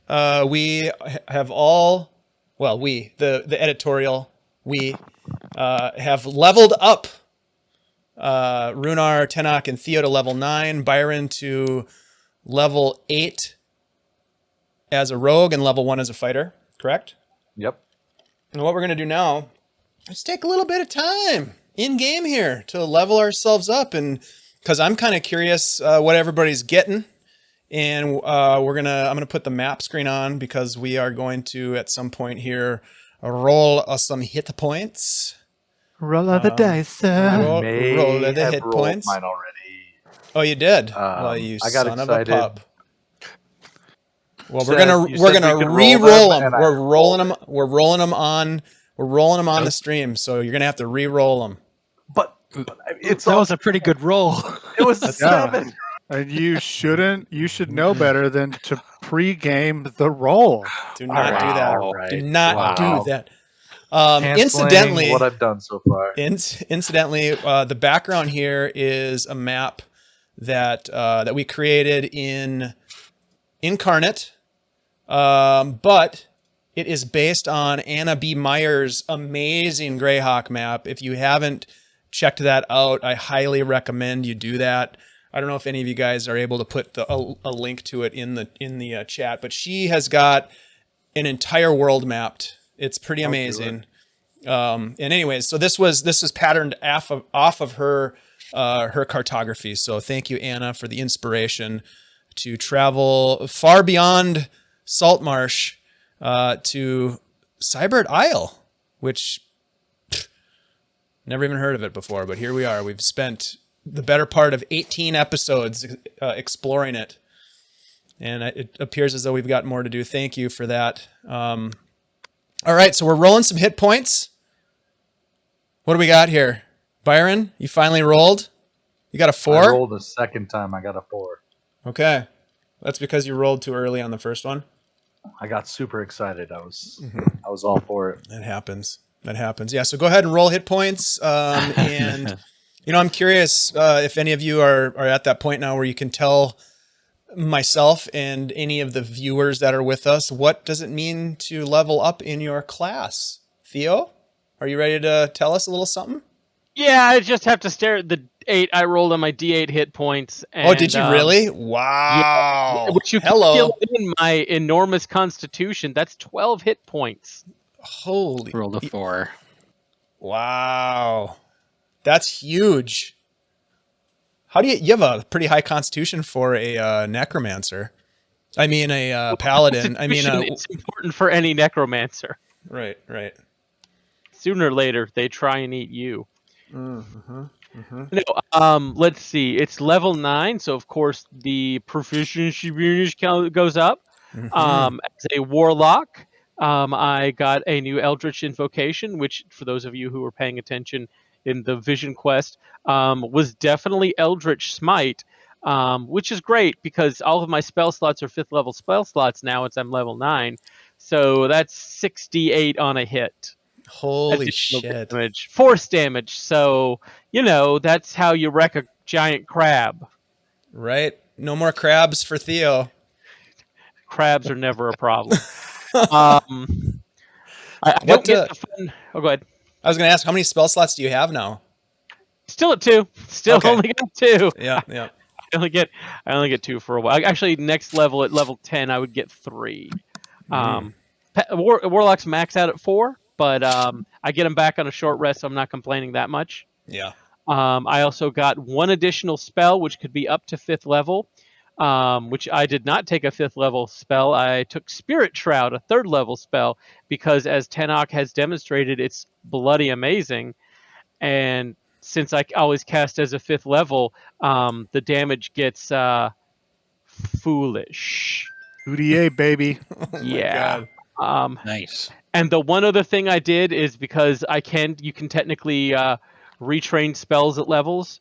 I retrained Hold Person because one, I wasn't getting that much use out of it, and two, more importantly, I retrained it up to Hold Monster, just in case. Ooh, very Nice. nice. That might come in handy. I don't know. We'll see. It's one of those things you just keep in your back pocket in case you need it. Yep. Now it definitely won't. It's all Yep. going to be people. From I'm just here gonna out. throw. I'm gonna throw only persons at you. People, it's Yep. fine. It's only persons that will be attacking you Yep. from now on. Vanilla humans. Mm-hmm. All right. That's funny. Well, thank you for sharing. That's great. That's a big step. Very cool. Anybody else? Tenoch. What's going on with Tenoch at level 9? Yeah, so I gained 3 hit points. You know, I'm a Nice. wizard. I only get a D6, so that's middle, but that's actually 5 hit points because I have a +2 con bonus. Yeah, plus your So con. I, Yeah. I rolled a 3. Nice. You know, our recent adventures have definitely, I think, inspired some of the spell choices that I have taken. I have said over and over again that, damn it, I wish I had Shatter. And that's Multiple really more of a times. meta thing because hot damn do I love to be able to affect the environment in real and imaginable ways, and Shatter would allow me to do that. You know, dropping a stone lentil on somebody, or perhaps, you know, dropping a chandelier should we find ourselves in a swashbuckling battle. Ooh, fancy. You know, there's many options that you can do. You can also just break people with it, you know, but that's less cool, I think. Yeah, it's definitely an environmental. I mean, it's a great environmental spell. That's the big reason why I want it. Yeah.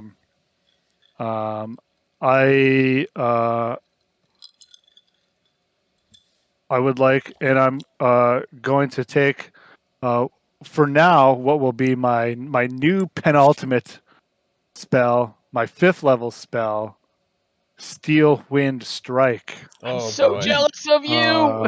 Which Wow.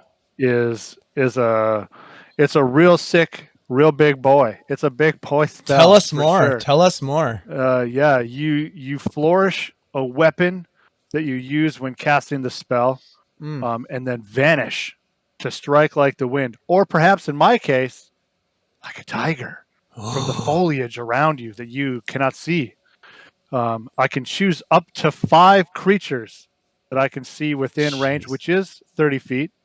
Whoa. Yeah. And then make a What? melee spell attack against each of those 5 creatures. What level spell is this? It's 5th. Oh, okay. That's Yeah. a big boy. Yeah. Big boy spell. And then on a hit, that target takes 6d10 force damage. Oh my god. So potentially you could be dealing 30 d10 force damage in one round. Yep. What? What? I can then, I'm not done. Oh A shit. tiger's work is never finished. I guess can not. then reveal myself to have been hidden the whole time, perhaps, Hey guys. in a space that I can see within 5 feet of one of those targets. That's It's a insane. teleport. Yeah. Nice. It makes me want to play a Blade Singer so bad. Yeah, it's kind of epic, and I think it really fits with the theme of Tenoch. Absolutely. I would also like to leverage, if I may,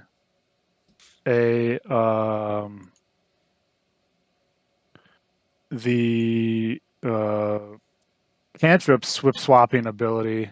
You can. You And may. swip swap. Probably Blade Ward for Mind Sliver. Ooh, yeah, Mind Sliver. That's a sexy one. I like it. Yeah, I yeah. like that one too. I think Mind Sliver will be. Well, psychic damage. I think that's what, a bonus action? Psychic damage?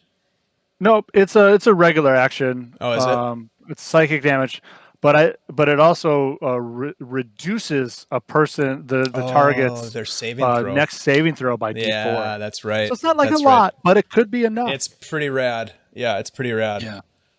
And as a Isn't that cantrip, one that's that- pretty good for a cantrip. Yeah. Isn't that one Yeah. that scales too? That like the damage gets higher. The damage does. Yep. As Yeah. all damage dealing cantrips, yeah, it definitely scales. So for me, it will be 2d6 psychic damage. Nice. Yeah, I remember And looking then, at that one. not to mention that what's going on. You also have that spell scroll, right? That you found. Oh, I do have a spell scroll. Yep. On the Mosengi. Dream. Yeah. Oh yeah, of dream. Mm-hmm. Yeah, which is super cool. Yep. Which is That's pretty rad. A real nasty spell. It might be the kind of thing that I figure out how to add to my spell book. Yeah. Unless it turns out that, man, it would be really clutch to use that spell right at this moment. Because, oh boy, that thing is... Do you want me to tell you about that spell? I don't have to. Yeah. Oh, you do? Yeah. Okay. Here, let me bring it up here. I know it's a big spell. It fits right into Yeah. your modus operandi. Milieu. Yeah. Milieu. Thank you. Yeah. It is also a fifth level. It is a fifth level spell. This spell shapes a creature's dream. Choose a creature known to you as the target of the spell. The target must be on the same plane as you. Creatures that don't sleep, such as elves, cannot be contacted by this spell. Dirty, dirty elves. Yeah, You but or a Byron willing can. creature you touch enters a trance state, acting as a messenger. While in this trance, the messenger is aware of his or her surroundings, but cannot take actions. If the target is asleep, the messenger appears in their dreams and can converse with the target as long as it remains asleep. Jeez, straight up dream. Oh, This is excuse me, straight wow. up dreamscape. Remains You guys remains know asleep that movie, through the right? duration of the spell. Yes, Yeah. yeah. The messenger can also shape the environment of the dream, creating landscapes, objects, and other images. The messenger can emerge from a trance at any time, Dennis ending Quaid. the effect of the spell early. The target recalls the dream perfectly upon waking. If the target is awake when you cast a spell, the messenger knows it and can either end the trance or wait until the target falls asleep. You can make you can also make the messenger appear monstrous and terrifying to the target. If you do, the messenger can deliver a message of no more than 10 words, and then the target must make a wisdom saving throw. Yep. On a failed save, echoes of the phantasmal monstrosity spawn a nightmare that lasts the durations of the target's sleep and prevents them from gaining the benefit of that rest. In addition, when they wake up, they take 3d6 psychic damage. What is like the... I was That's looking at that and I terrifying. was trying to figure out what is the intended use of that spell. And Fuck Killing people up. Danbarius. if you have a body part from Just taking them, out an NPC. they make their saving throw at disadvantage. Yeah, that's actually it's one of those spells that I feel like is actually more for DMs to screw with players, but turnabout's fair play. I Yeah. feel like it was. I would guess that it was probably originally 2 spells. Mm. I would bet that originally there was some kind of dream contact spell and perhaps a dream quasi attack spell, and they maybe, and I don't know, It's a but lot maybe they packed just into one rolled it into spell. one. Yeah, Yeah. that's a lot. Yeah. Good luck remembering how all that works when it comes time to use it. Well, thank you to D&D Beyond for taking that burden off my shoulders. For doing the heavy lifting. Kirk, what's going on with Byron? Byron's well, he's got his baboon familiar now. That's sweet. I didn't know you were going to do that. Yep. He also Is that- has access to 2 other spells. So you took Magic Initiate feat, right? Yep, I took the Magic Yeah. Initiate feat, which isn't letting me put spells on my character sheet. Oh, well, we can figure that. We can fix that. No Yeah, problem. sometimes Roll20 is a little In weird the- with feats. In the Character Mancer or after the fact? In the Character Mancer or after the fact. I would just do I can go help through you the out. Character Mancer and then we'll just do it after the fact. I think you can just drag them in there. Tell Okay, us about what you're doing, and I'll take care of it while you're talking. So I'll have Find Familiar, and we're gonna go with the baboon. I was originally thinking I I was thinking an owl, but it just seems more it just fits my character better that it's a baboon because he's bonded with the tan bag of tricks. Mm-hmm. And then in that knowledge gained from meeting with the Damalusi and all this time he spent in the jungle of Cybert Island reading his magic study book and everything. He's a member of the Seekers of the Arcane. Mm-hmm. He's supposed to know more about magic than he does. And with a little guidance from the Great Druid, he also gained the ability to use Booming Blade and control flames. Which are cantrips, correct? Both cantrips, yep. Nice. I just added those to your character sheet, so you should be Awesome. good to go. Very cool. I had originally thought when Byron originally infiltrated the Dralion estate, I wanted him to already have Magic Initiate, and I wanted him to already have Control Flames, because I wanted him to be able to just put out any candles or torches that were coming in on him. Yeah. Nice. But we didn't actually have access to it at that point in time because Tasha's Cauldron of Everything didn't exist yet. Right. And to be fair, you had a monk who liked to kick flames out. So you kind of had to control flames through your monk at the time. Yeah. Yep. Was Magic Initiate already a thing before Tasha's, though? The control flames. But not Control Flames or Booming Blade. Yeah. Both of those were. Well, they were, but we didn't. Yeah. They were in a real different book. origin book, Sword Coast Adventurer's Guide. Yeah. Yep.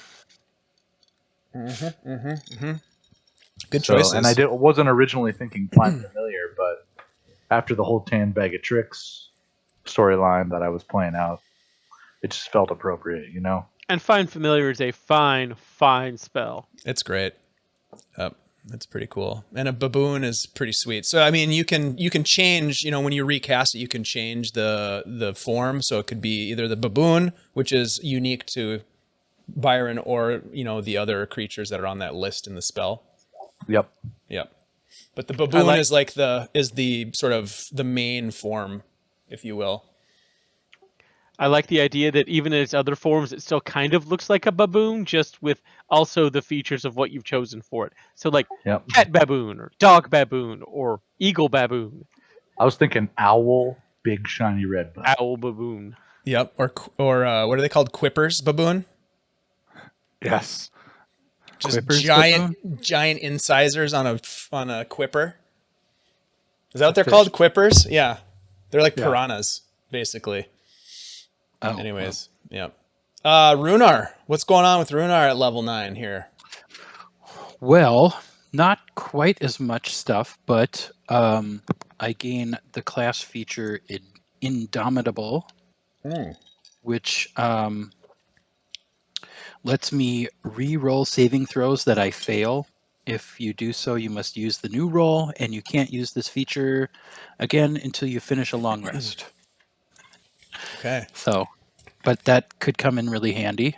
Yep. And I'm also really stoked about the proficiency bonus bump up to 4 from 3 at level 9 that we get. That will be pretty sweet. Super choice. I am getting nervous that it's going to become now harder and harder to challenge you guys. As you know I like to do. I like to challenge you. Well, given that we all three of the 4 of us finished unconscious after the last boss battle, I think you're doing pretty well. There is a very interesting DM David article about just such an occurrence. What to do when you get to high levels in D&D. I was watching a video on that the other day myself, but that's a rabbit hole. We should not go down it. I have not. I've not run a game that has gotten past 9th. So 9th has been the highest level that I've run. So it'll be interesting to see what happens as we get higher. Because I fully anticipate that this campaign will continue to much higher levels than this. So I would like to see that happen. Because I've never played that before, so let's give it a either. try. You don't Yeah, I know. know. Let's Let's try it do out it. and see what happens. And if we break the game, then you guys win and we'll start over. But for now, Cowabunga it is. it Well, is. we do have That's right. some pretty lofty goals. We have to go to hell and free our friend from the servitude of the devil. And here's the thing about that, Byron, is that hell might be coming for you. You might not have to go anywhere. Yeah, I saw the into it. fucking Elder Dark rip a hole in space and tentacles came out. Ooh. Let me tell you something right now. Nice. Theo is Ooh. really Did he do okay with it. something? It's like, come on, yeah, let's do this. Bring it on. Oh yeah. What here could he for be looking for? I don't know. It's Uh, just s- hell, please. Silver Red Fox, we just leveled up to 9th level. Although Byron is 8th level rogue, 1st level fighter. That's the only nuance there. But Still yes, technically 9th level. yes, still technically 9th level. Yeah, that's absolutely right. Yep. Okay. Anything else, fellas, that you want to mention out of game before we jump kind of back into the narrative here? We've leveled up. We've rolled our hit dice. Let's I bring will some throw noise. out that if anyone's wondering, my hallucination about my father figure Mm.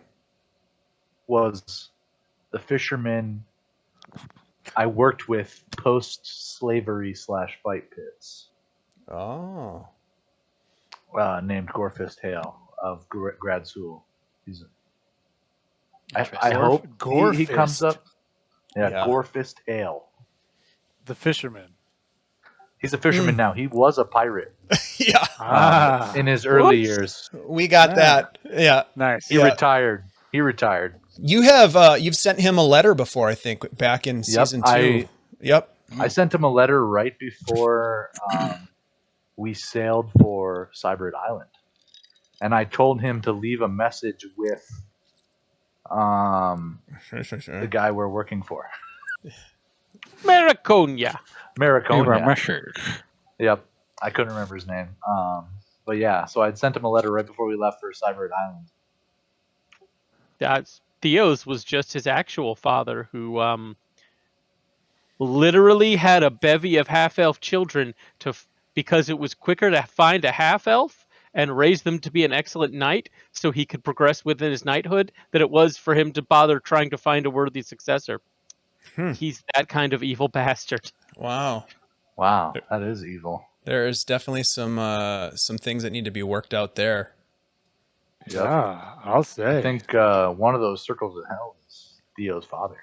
Uh-oh. Wow. With a sword. Side The hell quest. is too many children I never loved. There may be a patricide side quest in the works. Ooh. That seems a Gonna little. kill That seems a little Rhunnar's dark. dad. No, that's too Yeah, much. it seems pretty dark. Let's do Yeah, it. yeah. All right. Rhunar or Tenoch, do you care to mention who? You don't have to, but if we're all sort of revealing who we saw in our vision, if you want to, you I mean, can. I specifically said that it was my mom. That's right, with the gray Character's dreadlocks. mom. Yep. Tenoch's mom. Yep. Yeah. Yeah, Mama. Yeah, I was trying to think of like.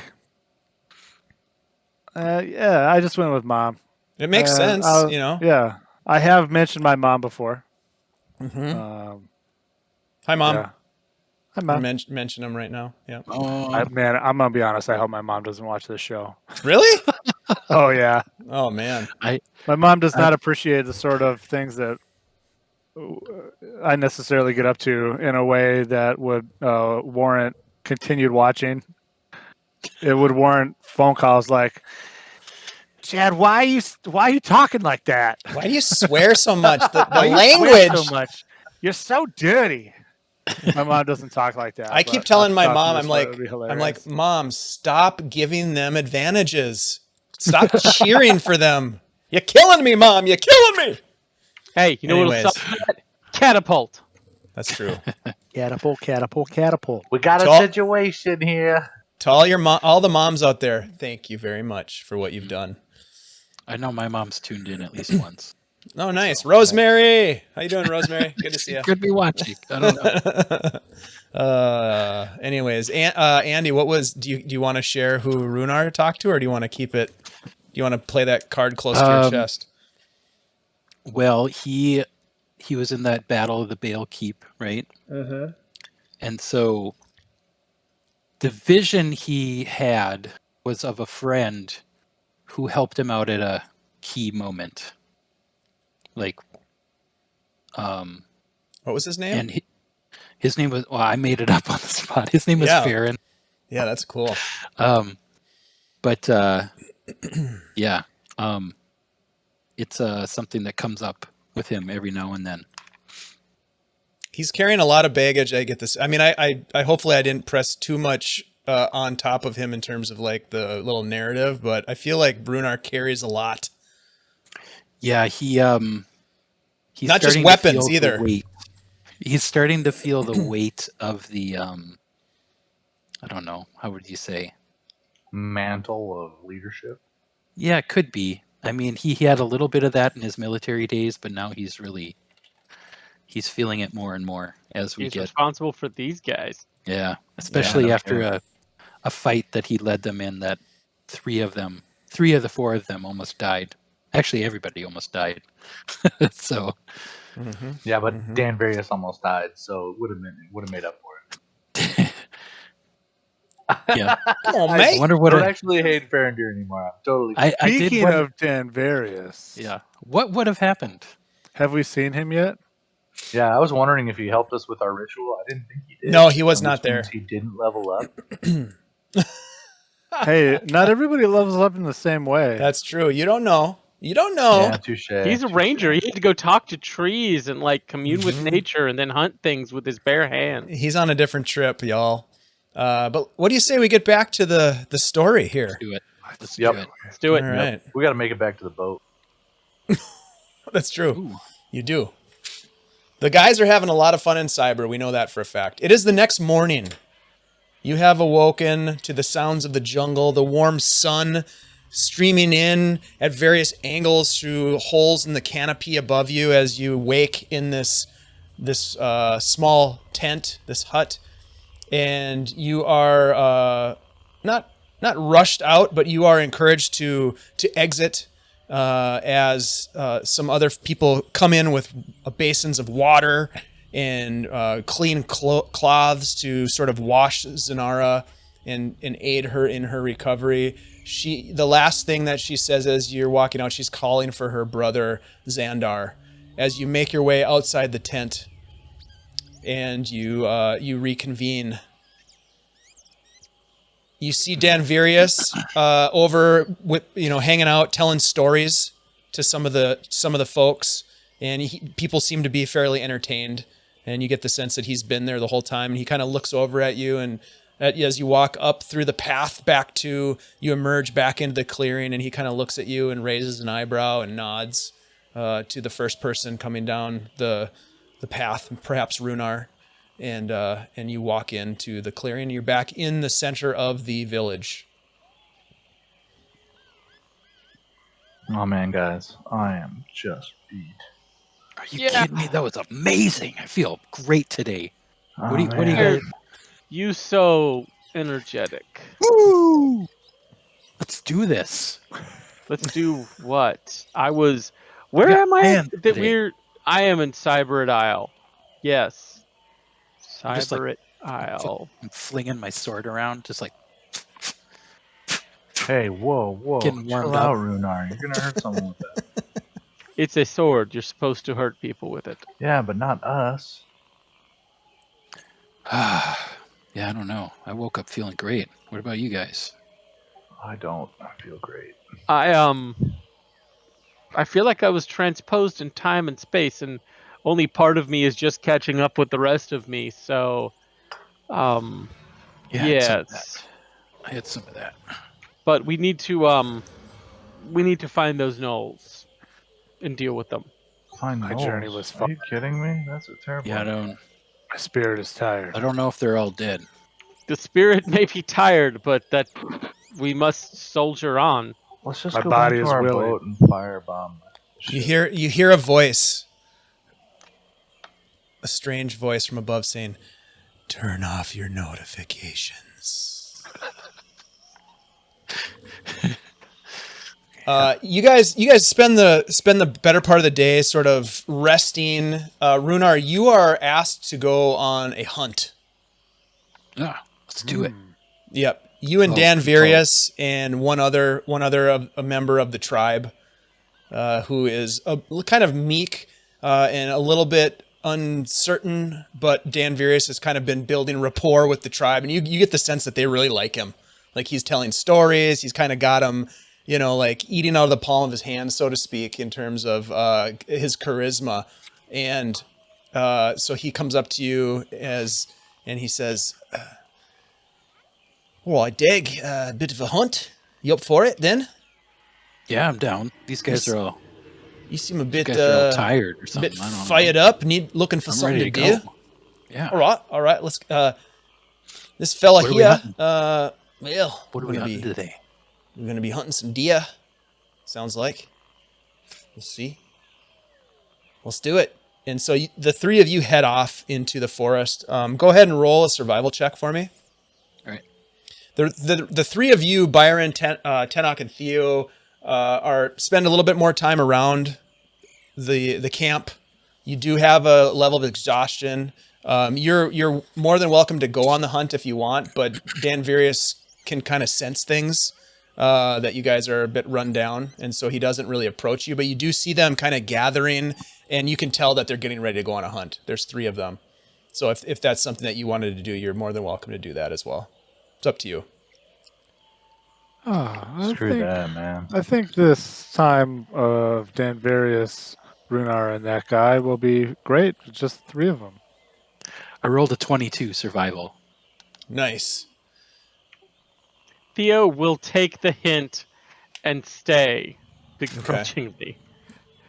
All right, so they go off and they're gone for the better part of the day. Rhunar, almost immediately within the first couple minutes, you're walking along and you look down and you see deer tracks that appear to be fresh, and you point that out to the rest of the group. And throughout the rest of the day, you track a deer. You get to a point where you see this large stag browsing, and Dan Virius sort of gets down and knocks an arrow. You knock an arrow, and the man, the guide, the local, is just kind of there, kind of with you. And do you take the shot or do you wait? How much? I guess like how clear of a shot do I have? You, with that level of a survival check, you have a very clear shot if you wanted to take it. All right, I'll go for it. Okay. Go ahead and roll an attack roll for me.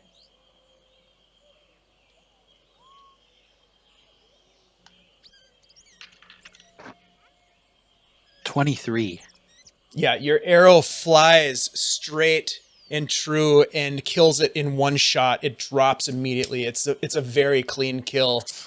And Dan Virius pats you on the back. And as you guys are walking up, another deer, a doe, is flushed. You hadn't seen her, and she runs off, and that you don't get a shot at her. But you do walk up, and there is a large buck that you're able to gut on the spot. And between the three of you, you carry it back to camp. A very successful hunt. And when you do return, you're met with, gracious villagers who are excited to see you, and people are super impressed by this animal that you've brought back. While they're hunting, is there anything that Tenoch, Theo, and Byron care to do? Sing some camp songs? Okay. I'm actually gonna pop over to Theo and I'm gonna sit down and be like, hey Theo, and I'm gonna pull out Dralion's journal. I'm gonna be like, help me look at this for a little bit. I'd almost forgotten it existed. It has been a crazy few weeks. Yes, let's look at this.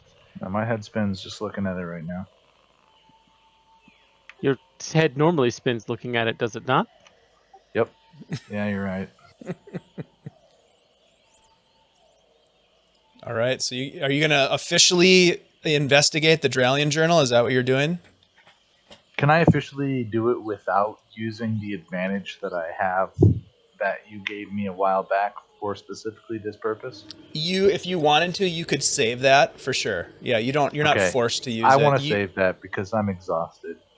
Okay. And you have 1 level of exhaustion, so you're at disadvantage on skill checks, but if you're getting help, I would say that roll. it would be a straight roll, even though both of you are technically exhausted. I don't think that's not how it works. So yes, it would be a straight roll for you.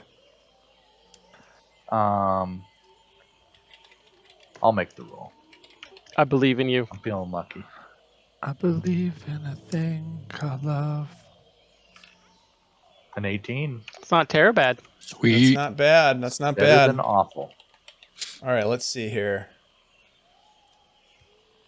I got to bring up my notes. It's been a while. So, So for the Dralion journal, if I roll been a higher while. than 15, I get a small clue. Yes, you do. 20 would get me a medium clue. A 25 gets me a large clue. Or a very useful clue, useful and then interesting. Is it mathematically possible for us to get 25? No. Not We yet. don't know about Tenoch. Not yet. Tenoch, though. Yeah, we don't know about Tenoch, actually. Who already told me once last session that he wasn't proficient in investigation. He also can't read, it turns out.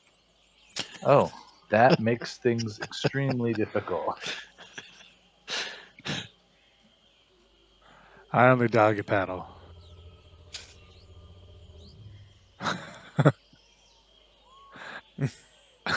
Oh, let's see here. And I can always find this later if you want to look it up later. Yeah, you do unlock yeah. one of the journal entries. I'm just trying to look at my notes here and decipher. All right, here we go. I got it. I'm trying to pick one that's meaningful because you guys have moved so far beyond the original narrative. Oh, no. Let's see here. Where am I? There we go. Handouts.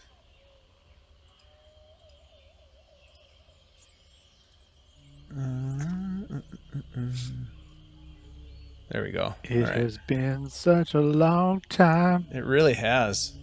since we've done some journal diving. It's been such a long time thinking about this journal, yeah. That seems like a good song at first. Yeah. All right, now, here we go. now I'm like, oh. All right, so you have unlocked a journal entry, number 13. Journal entry number 13. Yeah, Sounds fascinating. it may be. Ooh.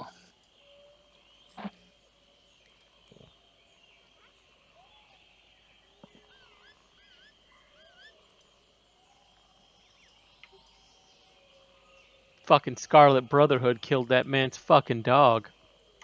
We're gonna Burned who it to took the his ground. car? That is canon. All right. We got to avenge this dog.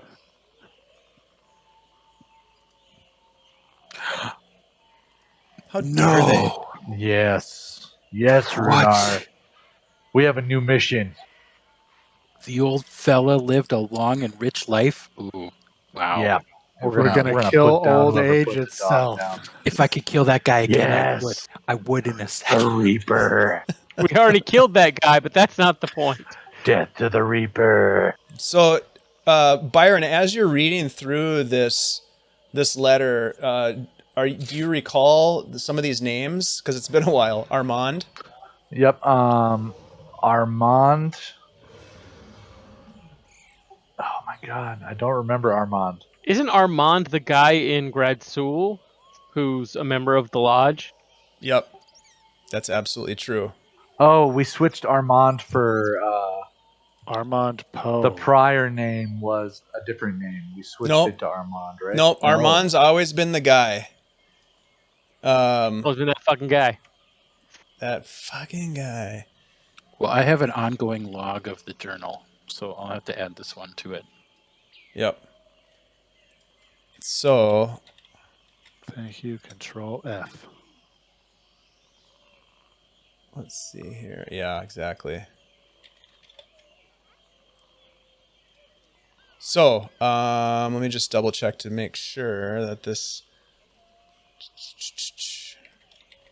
It doesn't Byron know Armand? Yeah, like, Armand personally? Poe. Yep.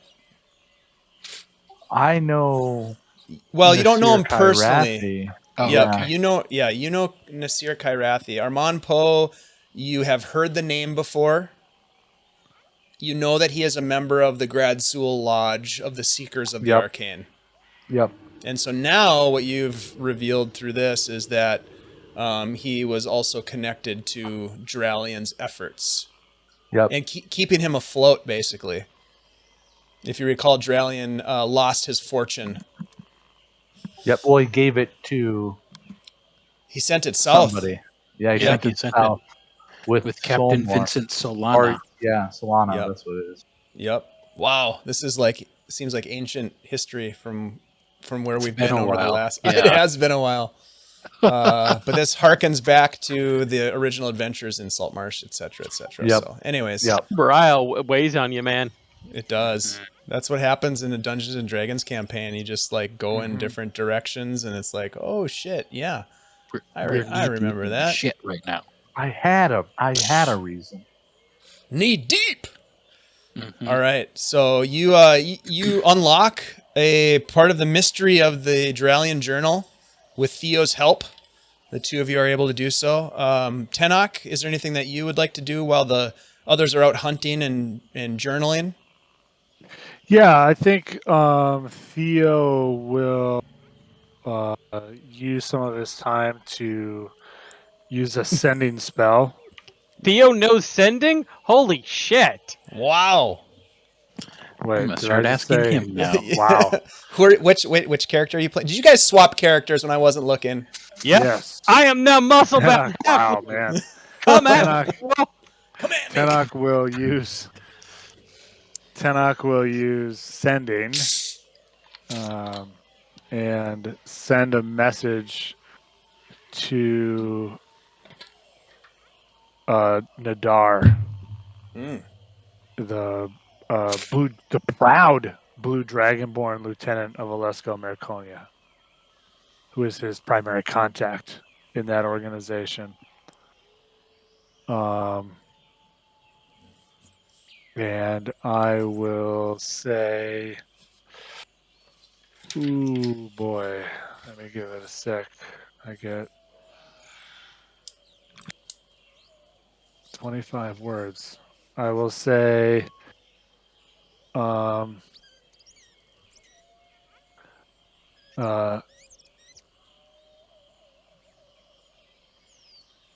we're alive. We discovered the doctor. Complications happened. He's dead.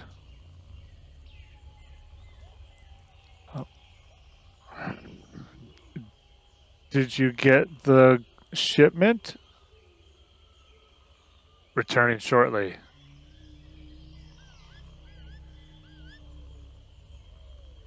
That's it. That's all I'm going to say.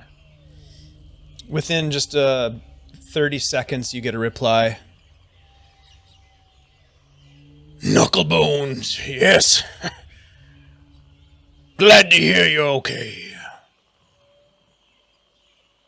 Funny thing. The Lord's Trident never arrived. Sorry to hear about the doctor. Your return is requested. Be safe, friend.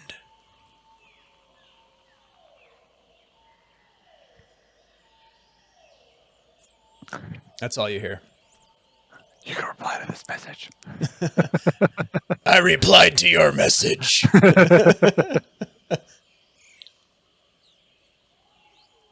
Fantastic. Fantastic. Who saw that coming? Wow. All right. Okay. So Rhunar Okay. returns with a deer. The deer is butchered and hung to bleed out as the people are thankful. Nimue comes to you and says, she comes to you, Tenoch. She says, Zanara is not well. She is there anything conscious. we can do? I believe that we have done all that we can. The decision ahead is not one that I am capable of making. I think you should speak with her.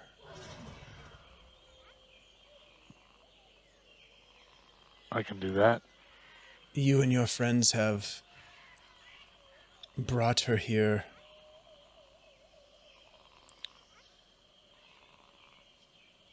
I do not wish to be ungracious for what you have done, but she cannot stay here. I understand. Why? I will leave you to... You ask her why.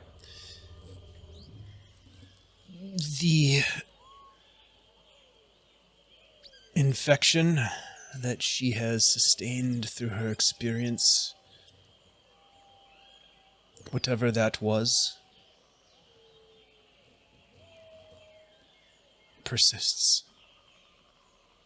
And I am concerned for my people. I'm sure you understand, it does No, not... this makes more sense. Yeah, don't worry I about it. assumed you meant she was dying immediately. Oh, she will be. I will not say more until you have spoken with her. She is in the hut.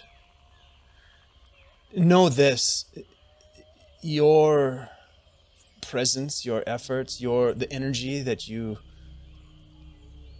brought to the ritual last night was critical in bringing her back to where she is now.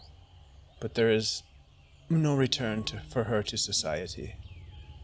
And that is all I will say. Be swift. And she kind of lowers her eyes and walks away. Let's go see what has happened. I'll draw my blink dagger. Be like, yep. You were just very excited to use that, aren't you? Not in this way. Then put it away until it is needed. I'd rather have it ready when it's needed. All right, You're gonna literally freak the people out, fastest Byron. person here, my friend. Let's just go. Come on, let's go. You begin to make your way, leaving the hustle and bustle, if you will, of the center of the village where they are preparing meals and going about their business. Cats mill about, causing trouble, wreaking havoc in the background. You, Byron, find yourself pleasantly surprised that the buzzing insects about you seem to take no notice of you. Best investment in the game so far. And you guys make your way to the hut, Tenoch leading the way, pulling back the entry cover and walking in. It is dark. Zanara lays on the ground in the same position where you left her, sweat pouring down her face. There is a female member of the tribe that is there, wiping away sweat from her brow and putting wet cloths on her to try to keep her fever at bay. As you enter, she looks up and nods to you, and she gets up and walks out of the hut as you enter. The four of you kneeling down or sitting down nearby as a small fire burns in the middle of the hut.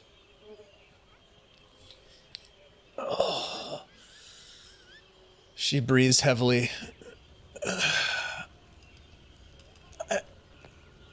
My brother, Xandar, what has become of him? Tell me. Tell me. He fell to the Musengi. Yes, I have a hard time remembering what happened, but yes, the Masenge, it was powerful. Tell me, did it escape? No. Nothing escapes death. Then we have succeeded in our quest.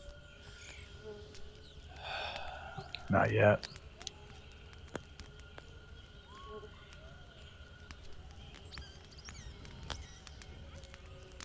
Zanara, I think I mean, at least if I can read the people of Lumbakaya, they believe the infection's with you.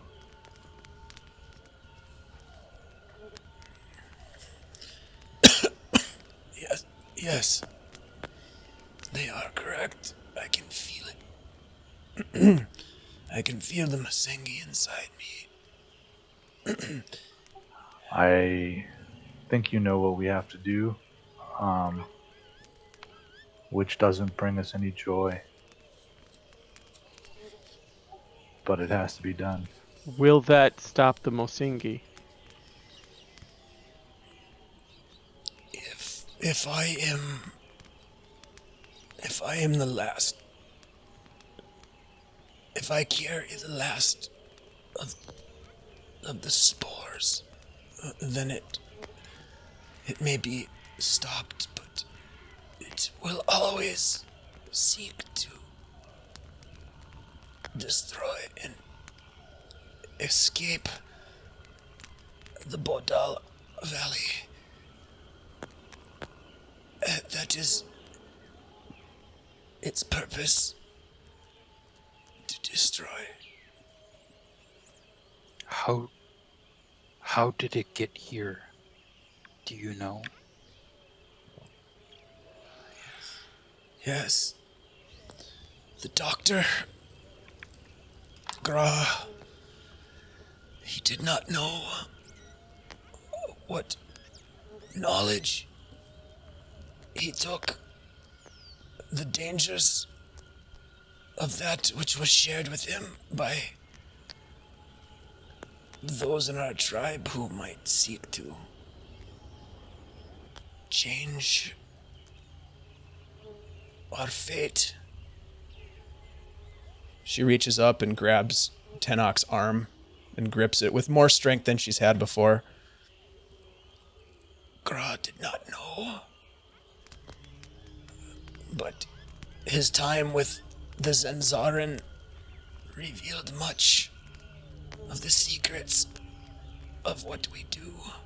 You know this, Halfling. Is the knowledge itself dangerous? The knowledge of its origins will bring others to seek its power as a weapon, but they cannot control it.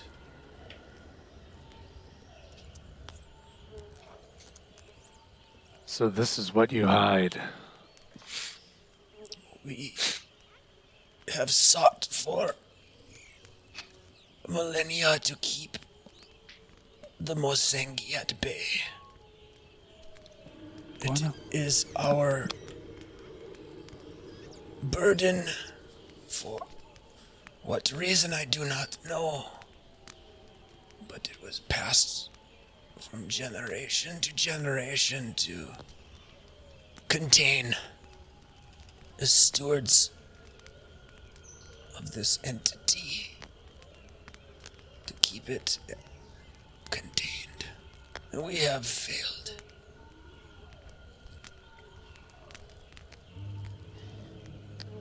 Do you know this? She seems to she's really focused on Tenoch at this point, because he's the one that looks probably most like her. You know, she sees him as possibly a peer or a contemporary of where she's from.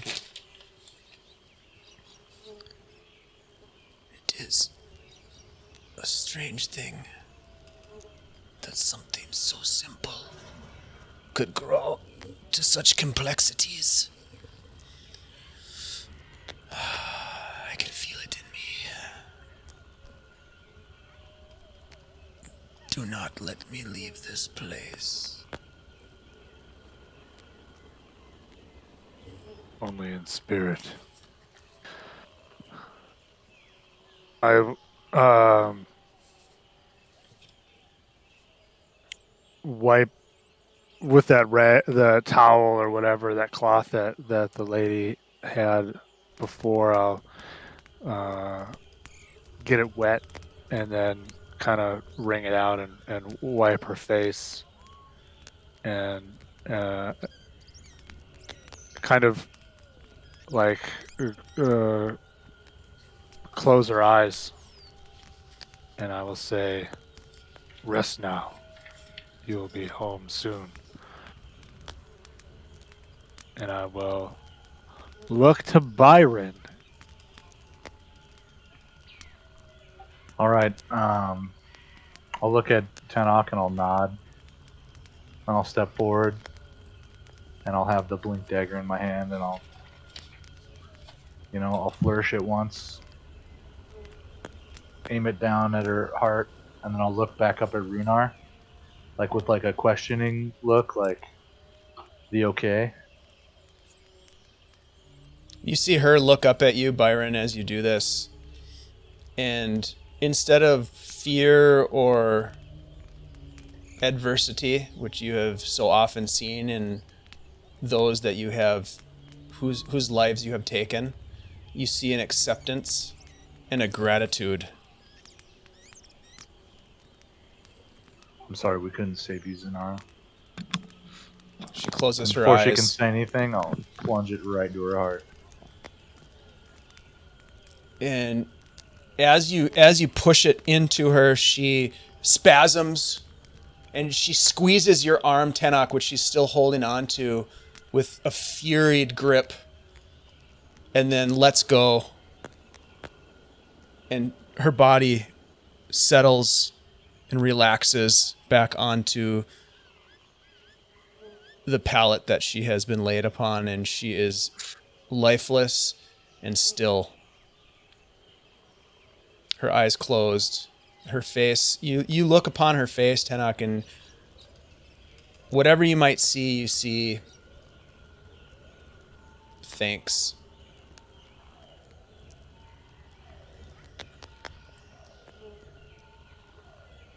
It's good that this hut is so far from the village. We must cleanse this. I had already planned to. The body should be burned. This can be done if we will all step outside. Yep. Now we'll also have to burn the hand of he who killed her, as that is how the Mosengi travels. Really? No. And I'll hold my hand out and Jesus. I'll look at my dagger in my other hand and be like, oh shit. How do I stab my own hand? Let's step outside, gentlemen. Mm-hmm. And once we're outside, Theo is going to turn to face the hut, and he is going to encase the hut and everything within entirety within the sickening radiance for 10 whole minutes. Oh, nice. The radiant damage that scours Cleanse all things it. clean. Nice. That, I was that just gonna spell burn it has with come fire, in but handy. that's way better. That thing's come in very handy to cleanse Mosengi Spore, for sure. Turns That's out like radiation fixes all problems. That's right. Who knew? The children of the atomic age were correct. But in all seriousness, he just stands there with his fist clenched, holding it for the whole 10 minutes. As I imagine, it's a 30-foot radius, so I mean, it probably kills all the grass and undergrowth beneath it. It probably, burns off some of the nearby leaves of the trees and branches. It's technically any creature. And it's a wide radius. But you watch as it sizzles and burns, and it goes up in flames as the energy consumes it. And some of the villagers come and with buckets of water to put out the flames and the corrosion, but they wait for your signal to do so, and you wait until it has essentially turned to ash.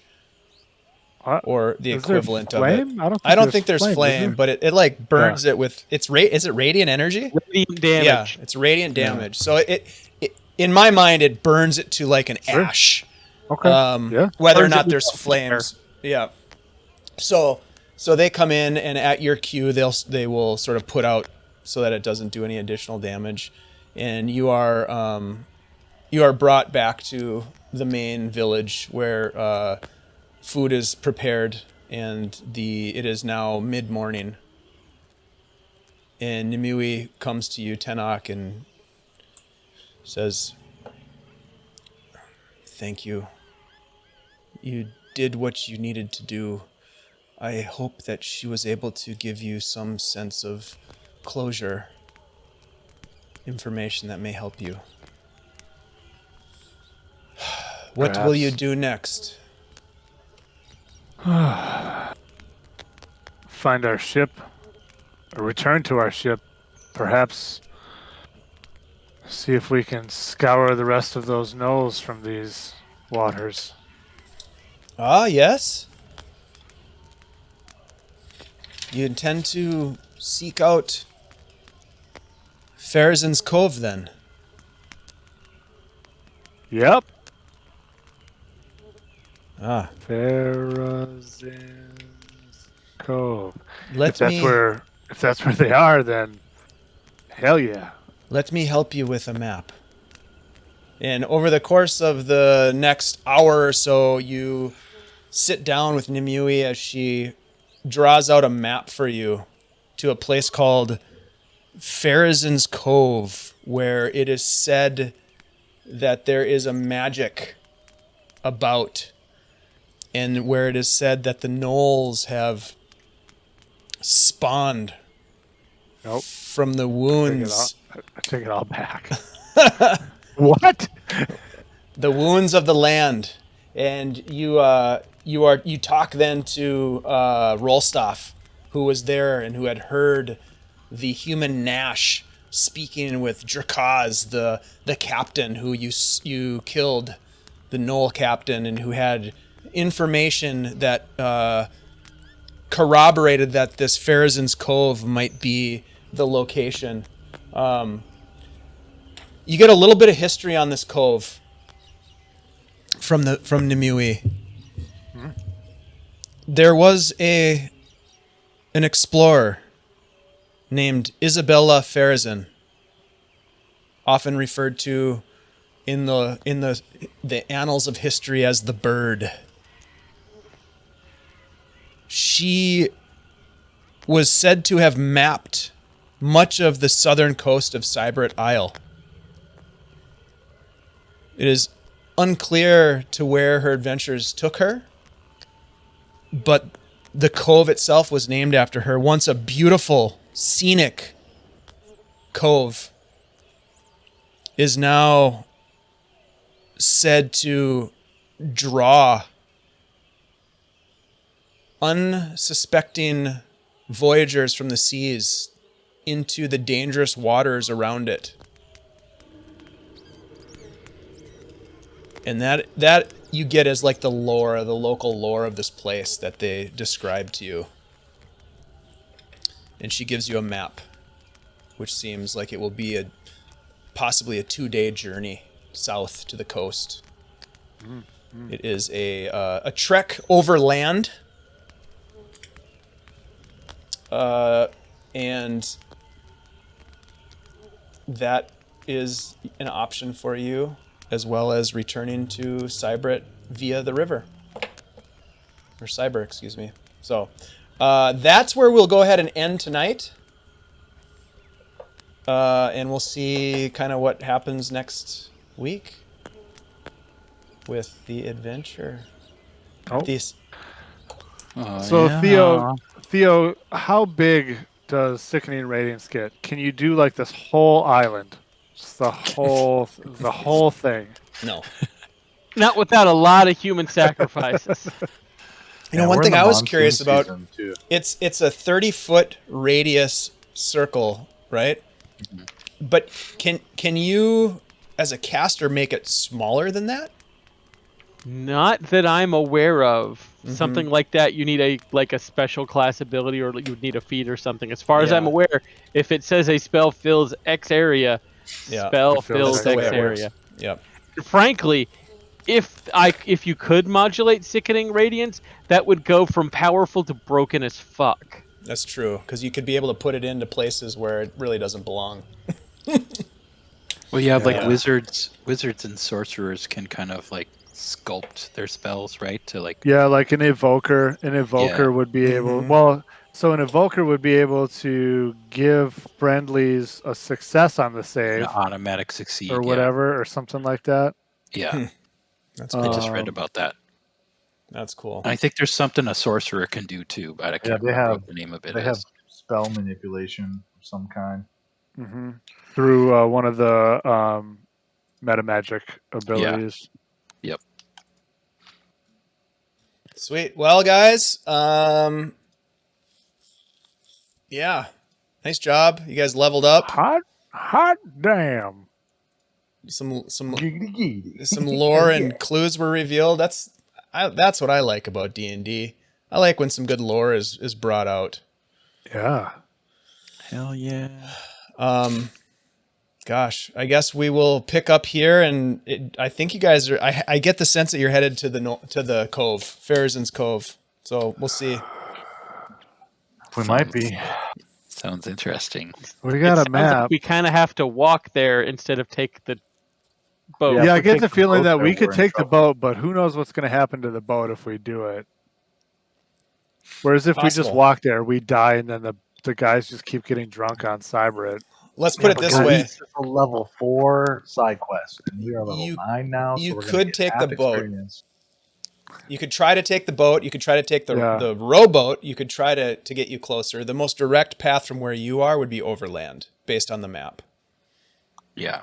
But And yeah, that's how we got you to could the totally little go camp. back if you wanted to. You could go back to Cyber, and then try to sail there if you wanted to. Yeah.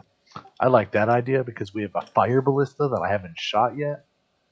Yeah, but then we fall into the same trap that they potentially fell into. Yeah, but we have a fire ballista. But if Like, we know about And the we could trap, lose our boat. You're the only one that thinks the fire ballista is going to be a major asset. Okay, so hear me out. I have never in my life seen a whatever succubus of the oceans called survive Mermaid? a fire ballista. a siren. I have. Siren. Or that's what I'm siren. looking Yeah, that's for. what they are. If we strap Theo to the end of the bolt and have him cast Sickening Radiance, and then we Every fire 30 feet and then we stop? fire the bolt, would It's his just Sickening Radiance travel with him? necromancer delivery device. Yeah. So you said it's a 30-foot radius? Smart. Yeah. That means it's a 60-foot circle. Yeah. Yeah. Yeah, it's ridiculous. It's huge. It's That's huge. ridiculous. Yeah. Yeah. It's That's big. like over half of a football field. That's why we encompassed call in- it the war crime. Literally a spell I took for the Oh wait, no, 60 feet. pirates are dumb enough to attack us. Okay. Remember Yeah. when we took out that whole warehouse of dudes? with that one spell. It got It's pretty gross. badass. It's pretty. Yeah, I'm it's into pretty it. crazy. All right, look, we're gonna go. Everybody who's watching, thank you so much for checking us out. Thanks to our sponsor, CZRPG. We love you guys. We will see you tomorrow night on Midwinter Keening, and we'll see you next week on Beyond Saltmarsh. Don't forget to go to Virtual Greyhawk Con, and it's $5 to get in on this con. And there's a bunch of games. You can play in as many games as you want to play, basically, as your schedule might allow. And there's some great dungeon masters that are running stuff. The registration is open, so jump in on it. I'm playing in a game. I'm running a game. It's going to be super fun. Andy's playing in a game, I know. And hopefully we'll see the rest of you guys there. And don't forget about, it is super, super cheap for a con. Don't forget about Gamehole Con. And, there's probably a bunch of other ones, but we're not going to talk about them because we don't have time. We got to go. We got things to do. We love you. We'll see you next time, everybody. Take care. Bye. Take care.